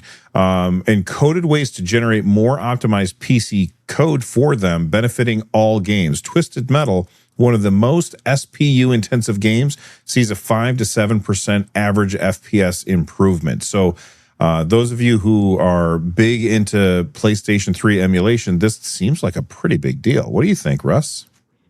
So SPU, I was Googling as you talked, is a synergistic processing unit. So it's part of their cell unit. You know, like the CPU on this has always been very funky and weird. So I don't know enough about it, you know, to really do it. Or to really comment on it. But I will say RPCS3 does this pretty often, where they go on Twitter and say, hey, we made a huge breakthrough. And then so I see this stuff all the time. It's cool. Twisted Metal now is playing in 5 to 7% average FPS improvement. That's a big deal, especially if you're trying to play that game. But I see it all the time. Like they'll be like, hey, Ratchet and Clank now shows the water correctly. That was a big scandal like 3 weeks ago. They showed that off, and then people were like, I liked how it was. And then they got on there and they're like, you know, you're wrong, and this is why, kind of thing, you know. And so this happens pretty often with the team. I think it's cool. They're very public in their successes. You know, not many of the emulator teams are like this. They're just like, hey, try out this new one. We got all these new improvements, you know. But specifics like this are really kind of cool to be able to see. And these guys do it. Dolphin does it. And I do like to see this kind of stuff. I'm the same boat as you. Like, I don't emulate PS3 very often, other than just to kind of show it off in videos and stuff. There's not a lot of the PS3 catalog that I'm just like, that is locked onto it that I'm just waiting to play, you know. The Resistance games, like, they all sound great, but when you play the game, you're like, this kind of sucks, you know. Like Killzone, I can live without it, you know. It's really God of War 3 and Ascension, and then Heavenly Sword, and then Metal Gear Solid 4. Like those are the ones that I feel like I just still want to go and play through again. You know, other than that, I don't have a lot of yearning for PS3. A lot of them are going to be things like Mass Effect and whatnot, or Uncharted, which I can play in the Nathan Drake collection. So for me personally, I don't have a lot locked in there. What about you, Rich? Do you have any PS3 games that you're like, I gotta play this game? I really like the 4 you mentioned, and I need to add those to my constant list. Ratchet and Clank. The Ratchet and Clank games. Okay. Well, maybe there's just one PS3 one. I don't remember. No, there's a ton. There's like Quest for Booty, and then there was a bunch of other ones. Yeah. I owned them all, and I never actually played through them. They're just still sitting on my PS3. Yeah, so those are good. But the ones I get most excited about are 2 games. They're probably not that emulation intensive. Super Stardust HD and that's great. Tokyo Jungle being the other one. So those are 2 games I almost always load up on my emulators. SPU, by the way, one of the challenges there was multi-threading in programming was already a thing, but what the SPUs introduced were like even more sort of managing multitasking. So like each of these SPUs had their own cache, I believe, and their own registers. And so like it was harder to program and really say, these tasks are done on this SPU, whereas these other tasks are going to be done on that SPU. So you really had to like distribute the workload.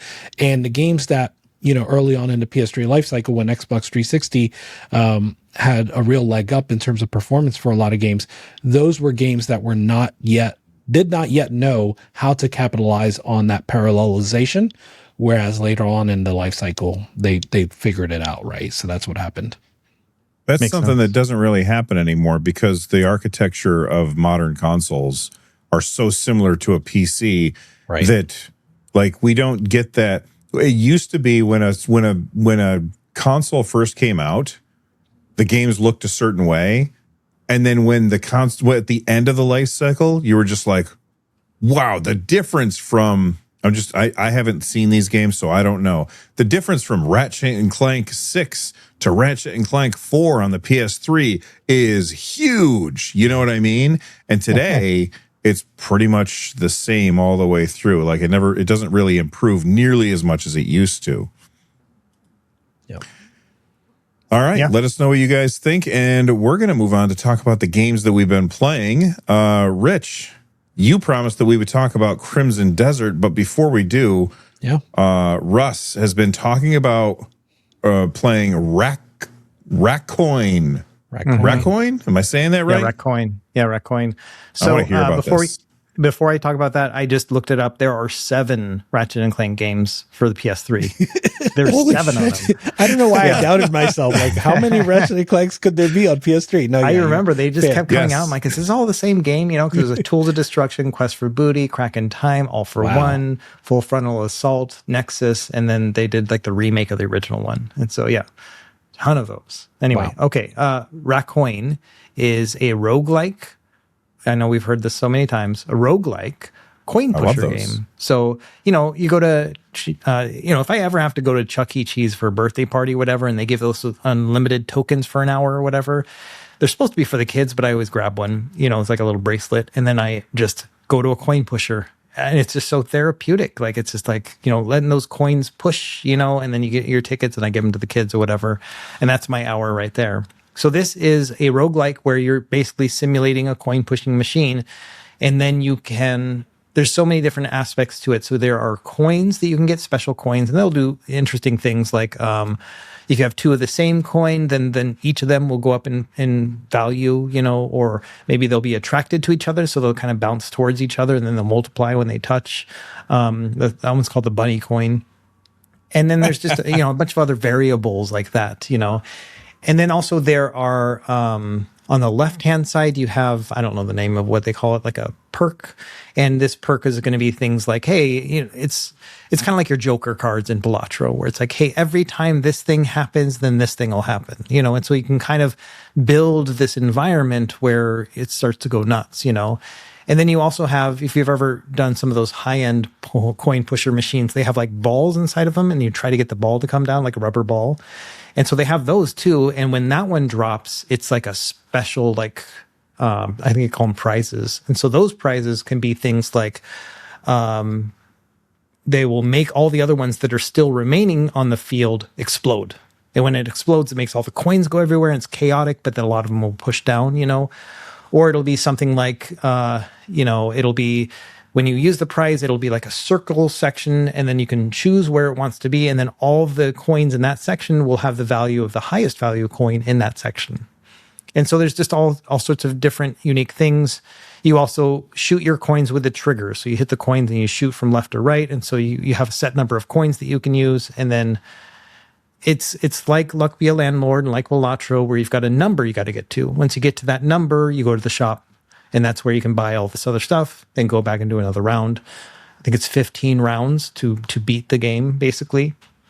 And it's the really interesting thing. I mean, it sounds very Balatro-like, just kind of like that, but with the new mechanic. But the really interesting thing is that it's not starting over from scratch every round. You're just continuing your previous round. And you can enter the shop once you finish at any time. So you get your number, and then you would just immediately press on the left bumper, I think it is, or the right bumper, to go into the store. And if there was something with momentum happening right then, it saves it for the next round. And so you go to the shop, you buy all your stuff, and then you jump into your next round, and you say your goal is 600 coins or whatever, but something's already happening on the screen that will just have it happen. You know what I mean? And so you continue from the previous round, and the momentum starts going. And so some rounds, you just go into the round and it just automatically happens because you're already in a moment where all the coins are pushing and you just are pausing it, So that's a really fun aspect, is deciding when to enter the store and when not, because there are some coins that happen every three rounds. So it's kind of like a buff in Balatro where something bad will happen, right? And so it'll be these coins that'll drop in, and then you got to get rid of those coins by the end of the round, or else something bad's going to happen. Like everything at the shop is going to cost, twice as much, that kind of thing.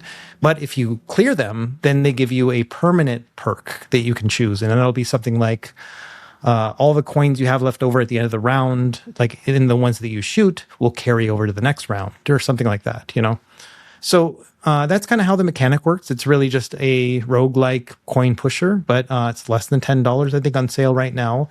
And I've probably put 6 hours into it already, which is a lot for me. It doesn't have a lot of player agency to it, in that I mean that you don't have as much granular control like you do in Balatro, where you can kind of set up these circumstances for yourself.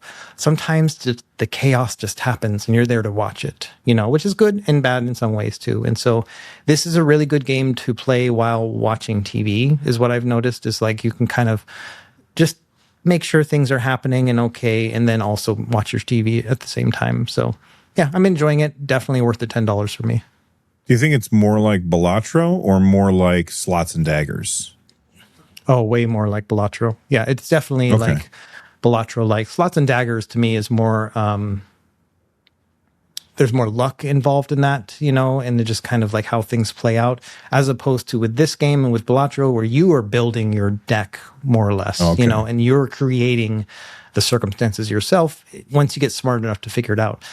For the first few hours, I'm just trying things and seeing how it's going. I've only beat the game, go through all 15 rounds one time. And that just opened up another difficulty level. And there's all sorts of other decks and things that you can use. So there's a lot of replayability to it, but it doesn't feel like there's a lot of variety, if that makes any sense.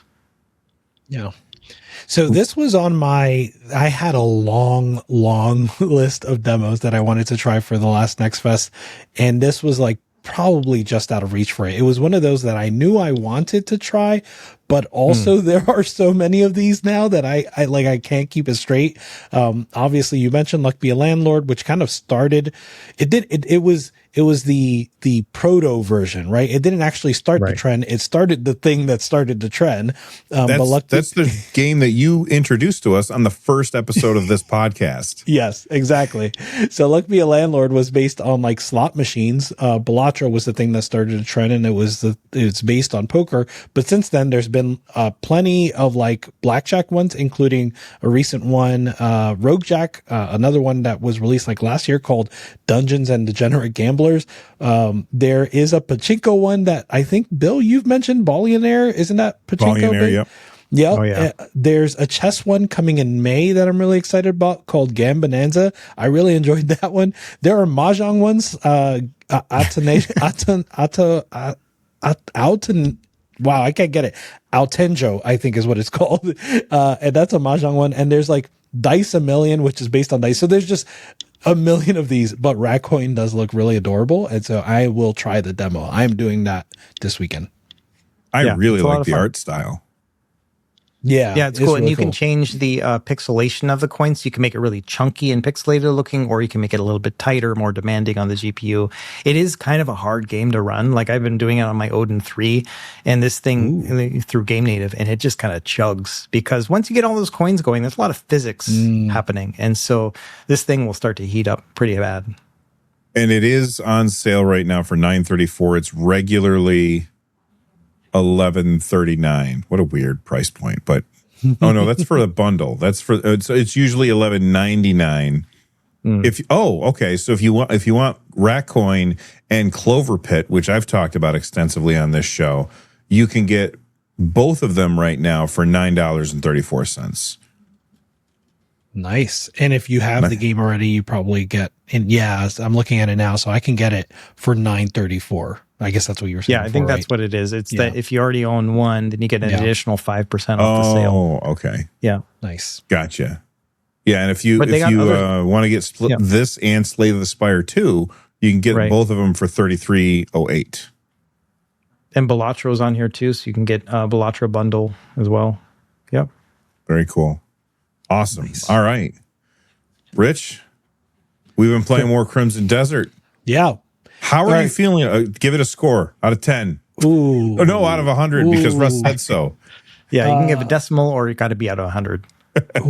I'm going to say 83, 8.3 out of 10. Ooh, that's a good game. Yeah, I don't, my rubric isn't really refined, so this is just off the top of my mind. But I like an 8.3. So here's my hot take. It's Power Wash Simulator. So you know how we were talking about there's like a ton of breadth but no depth, right? I still feel that way. That doesn't mean that there isn't stuff to enjoy, right? Like we talked about the graphics, we talked about just like the landscape and how they've put so much care into everything that's there. And so it just feels like this big interactive universe. But where I pull the Power Wash Simulator thing is that like, because there's no depth, even in like the combat, right? Like that's not to say the combat's easy, but if you just pump points into things, it becomes easy or easier. And even the parts that are hard are just hard because the like they're damage sponges, right? Like there's not a lot of strategy. So like, and the thing I realized too is you just hold the attack buttons for combos, right? So you just hold. Wait, really? Yes. You just hold R2. You don't have to press R2, press R2, press R2. You just hold it. And then if you want to switch to R1, you hold that. That's a game changer right there. Yeah, it's going to be a big, same thing, by the way, if you're picking up things, if you just want to pick up everything, like you just wasted a bunch of enemies and you want to loot them all, just hold the X button and walk over all of them and it'll pick up things. And Jimmy gave me another game changing, because I was fighting the Reed, what's his name? The Reed Devil. Yeah. I was fighting him and he kicked my ass. And I was like, how are you guys doing this? And Jimmy was like, are you locking on? And I'm like, there's a lock on? And and it's like the game never tells you that there's a lock on, but yeah, there's a lock on. Push down on the D-pad and you can lock on. Yeah. Anyway, I interrupted you. Go ahead. Yeah. So there's just this like sense of like, oh, there's a thing over there. I want to go see it. And then like you see the thing and then you see another thing and I'm like, okay, I want to go do that. And you kind of just get into this pattern of like clearing the area, whether it's like, you know, a stronghold that some bad guys have. You kind of want to clear that. you run into a butterfly that you've never collected. So it has, like question mark. And so you collect it and now you see what that is and it fills in your codex. And that is just kind of fun, is just like filling in your codex and exploring the world and like ticking off one thing by one thing. And, it's not super engaging the way like an RPG or even other open world adventures normally are, but it's entertaining. And not, it's also, there's a lack of depth, but it's also not completely shallow. Like it's not just dopamine triggers and meter goes up. There's also, like I said, a very thoughtful world that is crafted, right? Whether or not there's depth in it, it is crafted really well. And I'm enjoying that. So, just thought of another tip that I noticed yesterday. You know how when you pull out your sword and then you can hold it up and then you can see points of interest that like light up for you? Yeah. You can do that while you're falling from the abyss. Yeah. So when you jump from the sky while you're falling, your sword doesn't come out, but you can hit that button combination and you can see some points of interest. Yes. That from way high up, and then you can be like, there's a thing over there. I'm going to fly in that direction and land and go figure out whatever that is. You can do it while climbing also. What? Oh, you can do it while climbing. I did not know that. Yeah. Okay. But then the other thing that you said, that talking about, it lacks a lot of depth, but it is also crafted at the same time. Like I had some so I did this. I sent you a screenshot. I took a picture and I said, Rich, Jimmy, go to this place. And I just didn't say anything else. It was this really cool puzzle that I found where I went into a cave and I found like a painting on the wall. And it basically was like, go to these places. And so I went to those places and I pulled out my phone and took a picture of what I saw at those places. And then I came back to that place and I unlocked a thing. And I thought that was really cool. And then there's another one that I found where there was like these 3 different machines with giant like wires going between the 3 different machines. Like they're pretty far apart on the landscape, like, 20 or 30 second run or climb or something. Like they're not right next to each other. And I was like, okay, there's these 3 different machines and you're supposed to like rotate them, but I couldn't figure out how to rotate them. So like there's these puzzles that I haven't figured out what to do yet. And like I'm just marking all of these things on my map. I'm going to have to come back here later once I figure that kind of thing out. And I'm playing this game way more like I used to when I was young, when, back in the day when you would have like a freaking a graph paper notebook next to you and you would kind of like write things down or sketch things. I'm just using the notes app on my phone instead so that I can like figure things out as I'm going. And I'm just having so much fun with it. There is a lot that reminds me of a different time of gaming, right? And so like that is a good point, but also this notion that like it doesn't explain to you. It actually, a lot of times I do want to say it does explain to you. It's just it happens so quickly, or it happens at a time where something else is happening, that there's a lot that is easy to miss. So like the lock on, is like they did explain that.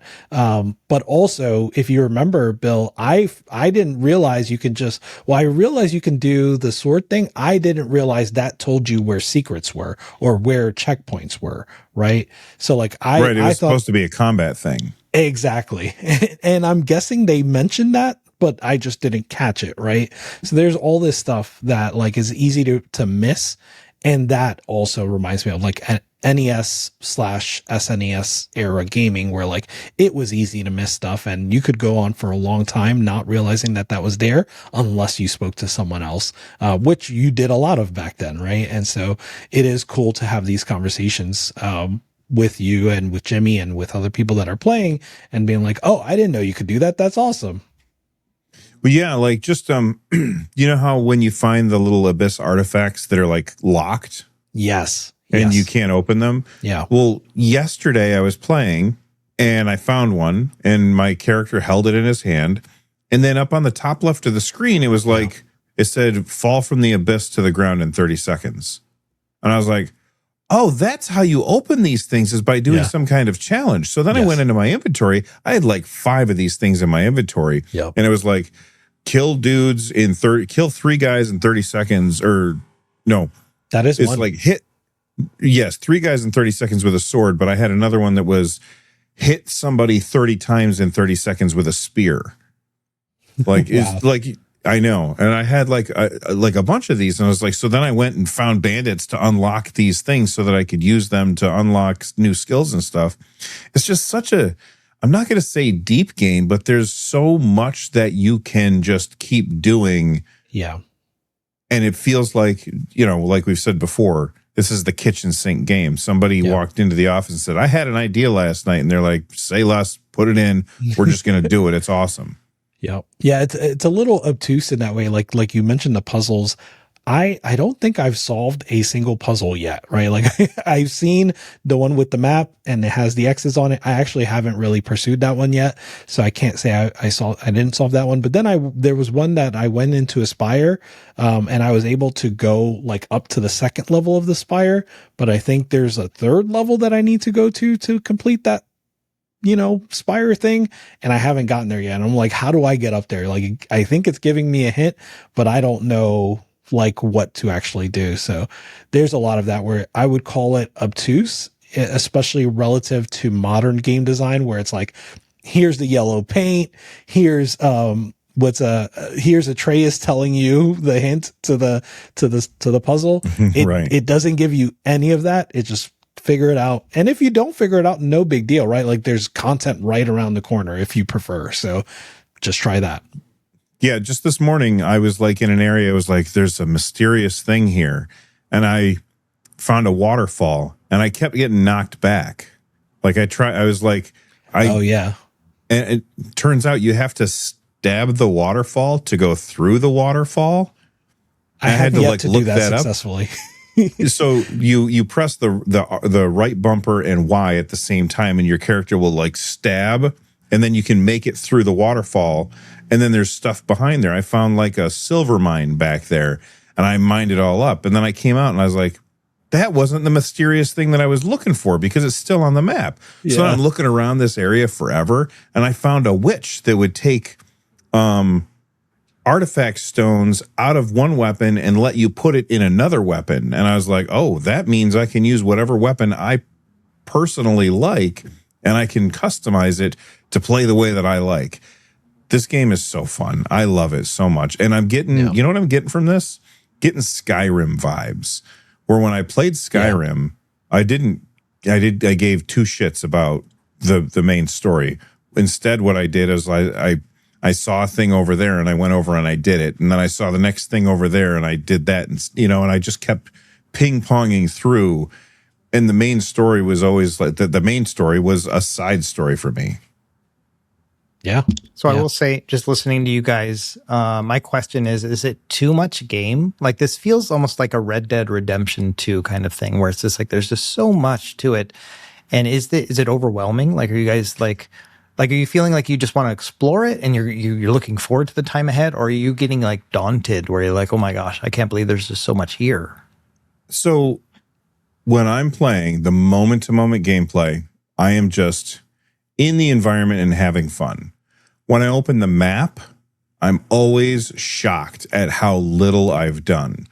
And that doesn't really bother me, because I got to be honest, most of the time I don't finish games.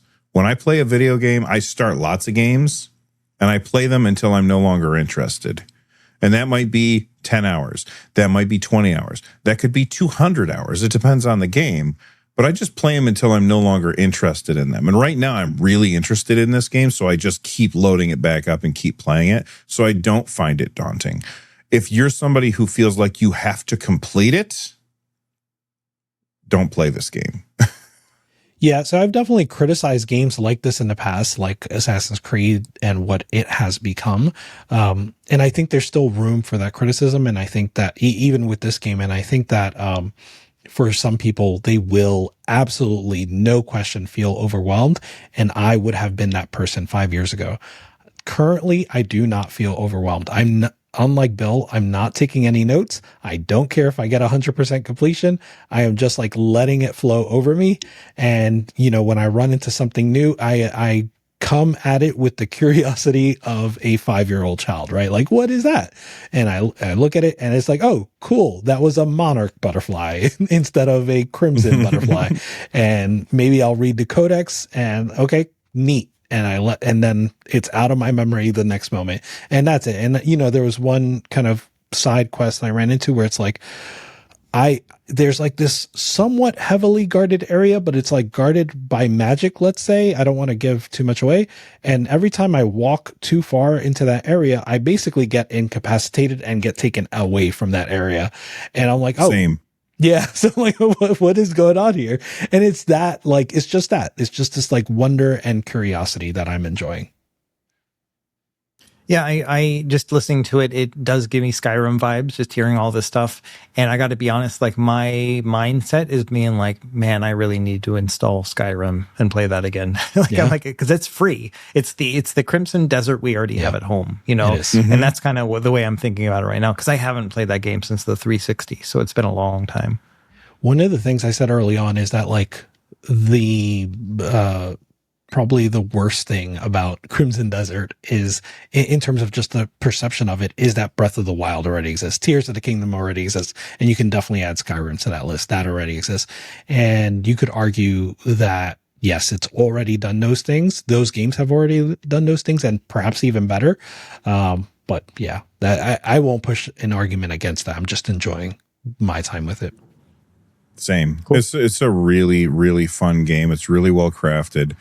And I just can't wait to play more of it, especially now that I know about like how the combat works a little bit better. There's one thing I wish that you could do. You know how when you pull out the sword and you see the shiny thing off in the distance? Yeah. Oh, you could mark it, right? I wish you could mark it there. I wish it's so damn hard that you could mark it from there.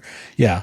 Because I was like way up on a mountain. I pulled out the sword. I saw a thing and I was like, okay. Well, I'm going to go there. So then I'm looking at the picture. I'm like, okay, it's near a river and it's just a little bit south of the river. So I open up my map and I find a river and I mark it just south of the river. And okay, then I go to that place and I'm looking all over the place, holding out my sword. Can't find it anywhere. It is so frustrating. Yep. Yeah. This is a spot where you can see it from afar. Like in Breath of the Wild, you could like, bing, you could like hit a thing, you know what I mean? And then they would have a glowing column. So you can't do that in this game. You cannot do it. No. So you can mark on your map, but you can't tell on your map, like, or you can't tell when you hold up the sword, like how far the thing is to place it on your map. So like you're just kind of, what I ended up doing was like I faced the direction and I made a couple markers in that direction and that helped. But the fact that you have to do that is not cool. Like triangulating. Yeah, exactly. And I for a time, I had a lot of hope that at some point you're going to unlock a telescope that allows you to mark things in the distance. But I'm beginning to lose hope that thing exists. I'm guessing it does not. DLC. Yeah, exactly. It's like horse armor. $2.50. I would pay $2.50. I am the problem. Well, anyway, let us know what you guys think of Crimson Desert and let us know what games you guys have been playing in the comment section down below. But that's going to do it for this episode of the NerdNest podcast. You could have been anywhere, but you decided to hang out with us for 2 hours. Russ, what are you working on right now, man? Well, I just finished an epic AYN Thor starter guide. I sat down and I was like, I'm not leaving until I finish this. The final run time was a little bit under 2 hours, and I went from start to finish. I wiped my Thor, and like it broke my heart to do it, but I was like, we're going to start from scratch. You know, we're doing it live. And I sat down. This was like Tuesday. I sat down to do it. Just to give you insight, I recorded as much as I could till I was exhausted, and I was nowhere near done. So I'm like, all right, fine. I got to do this again tomorrow. And so then I came back the next day, recorded more, didn't finish again. I was exhausted again. So stopped. I'm like, okay. And so third day of filming is when I finally got everything captured. And then I edited it all down yesterday and then got it all together. But you know, in the beginning of the video, I'm wearing a shirt and I'm like, you know, talking whatever. At the end of the video, I wanted to wear the same shirt to make it like one seamless thing, right? So I had to go and put on my old shirt, you know, like my dirty shirt, get it out, put it on, like, okay, and now we're done, you know, and it's like 3 days later, you know, when I'm pretending like it was just a 2-hour thing. A lot of work goes so into funny. that. And a lot of people don't see, like, as I'm going through, I mess up stuff, you know, I'm like, oh, that didn't happen like the way I want. So I got to go back and like remember where I was and then start over again, you know, and that takes the majority of my time, is really kind of feeling it out, because these things change all the time. And I'm not good at talking and doing the same thing at the same time, which is what I'm doing while I'm recording. And so I just make mistakes all the time. But yeah, really happy that that's done. I don't know what I'm doing next. I'm thinking about doing a lossless scaling on Steam Deck video, just kind of a tutorial and where it's at and how it plays, and just using some examples and stuff. I'm really just kind of trying to focus on doing more with what we have, as opposed to like, hey, here's this next handheld or whatever. Like, let's see what we can do with what we have. And I think that I love that. the Steam Deck and lossless scaling is probably like the best thing that I can do right now. Are there any new handhelds? Like, yeah, I got one Not in the mail really. today. Yeah, I got one today. It's the Ambernix RG Vita, the one that broke on me. They sent me a new one, so I don't have anything really that new to do, but there is some stuff coming. I'm getting emails from companies asking me what my availability is in the summer and stuff. So there are things that are still in the works. Okay. Very cool. Rich, you have a little micro game recommendation for us, since you're still not making videos anymore? Yeah, I haven't been playing anything other than Crimson Desert. So can I recommend 2 videos for No. the audience? No, I Go can't ahead. do it. All right, sorry. One of them is how I built an open world engine for the N64. This is a video by James Lambert. You may have heard of James Lambert. You may have seen one of his videos. He went a little bit viral for like a Portal demake that he was making on N64. And he ended up not doing that, you know, with obvious like IP infringement type of issues. But he's continued to work on homebrew N64, and he's building a large Skyrim size, speaking of Skyrim sized game, or at least Skyrim length draw distance on the N64. So that is That's incredible. Insane to me. Insane. I hope he releases it on cartridge so I can play it on my analog 64 that I spent so much money on, and you know, Yeah. I bet he that'd will. be cool. Yeah. So definitely check that out. It's a great video. He goes, you know, technical, but he's very great at explaining it so that everyone can understand it. So that was awesome. And then the other one, I'm actually still watching. I'm not done yet. But Cosmic with a K, who has really blown up over the last year, I want to say, and is a almost entirely Super Mario Brothers 1 YouTube creator. And so most recently he released a video after 40 years, huge new Mario glitch discovered. Basically, about a year ago, someone crashed Super Mario Brothers 2, the Japanese version, so lost levels. They crashed that game, and speedrunners were like, wait a second. If you can crash it, maybe that means you can arbitrary code execution in that area, right? So they did some digging. They found that you can, and they're like, if you can do it in that game, maybe you can do it in the original Mario Bros. And so they found, I think, again, I haven't gotten to the end of this video yet, but I think they found that you can, in fact, do arbitrary code execution on the original Super Mario Bros. And so that could lead to kind of a new wealth of information for this game, which is just crazy to have for a game that's been basically blown like up. We know almost every single detail about this game, and yet there's still more to be learned. That's crazy to me. That speedrunners are the most hardcore of hardcore. Yes. Like, they do the craziest shit. And when they learn a new way to do it, to like shave 1/100th of a second off of a run, every single time I'm like, that's amazing. I could never have the patience to do what they do. It's insane to me. For sure. Well, anyway, that's going to do it for us. Thanks for watching. We'll see you on the next one. Stay rad, everybody. Bye-bye.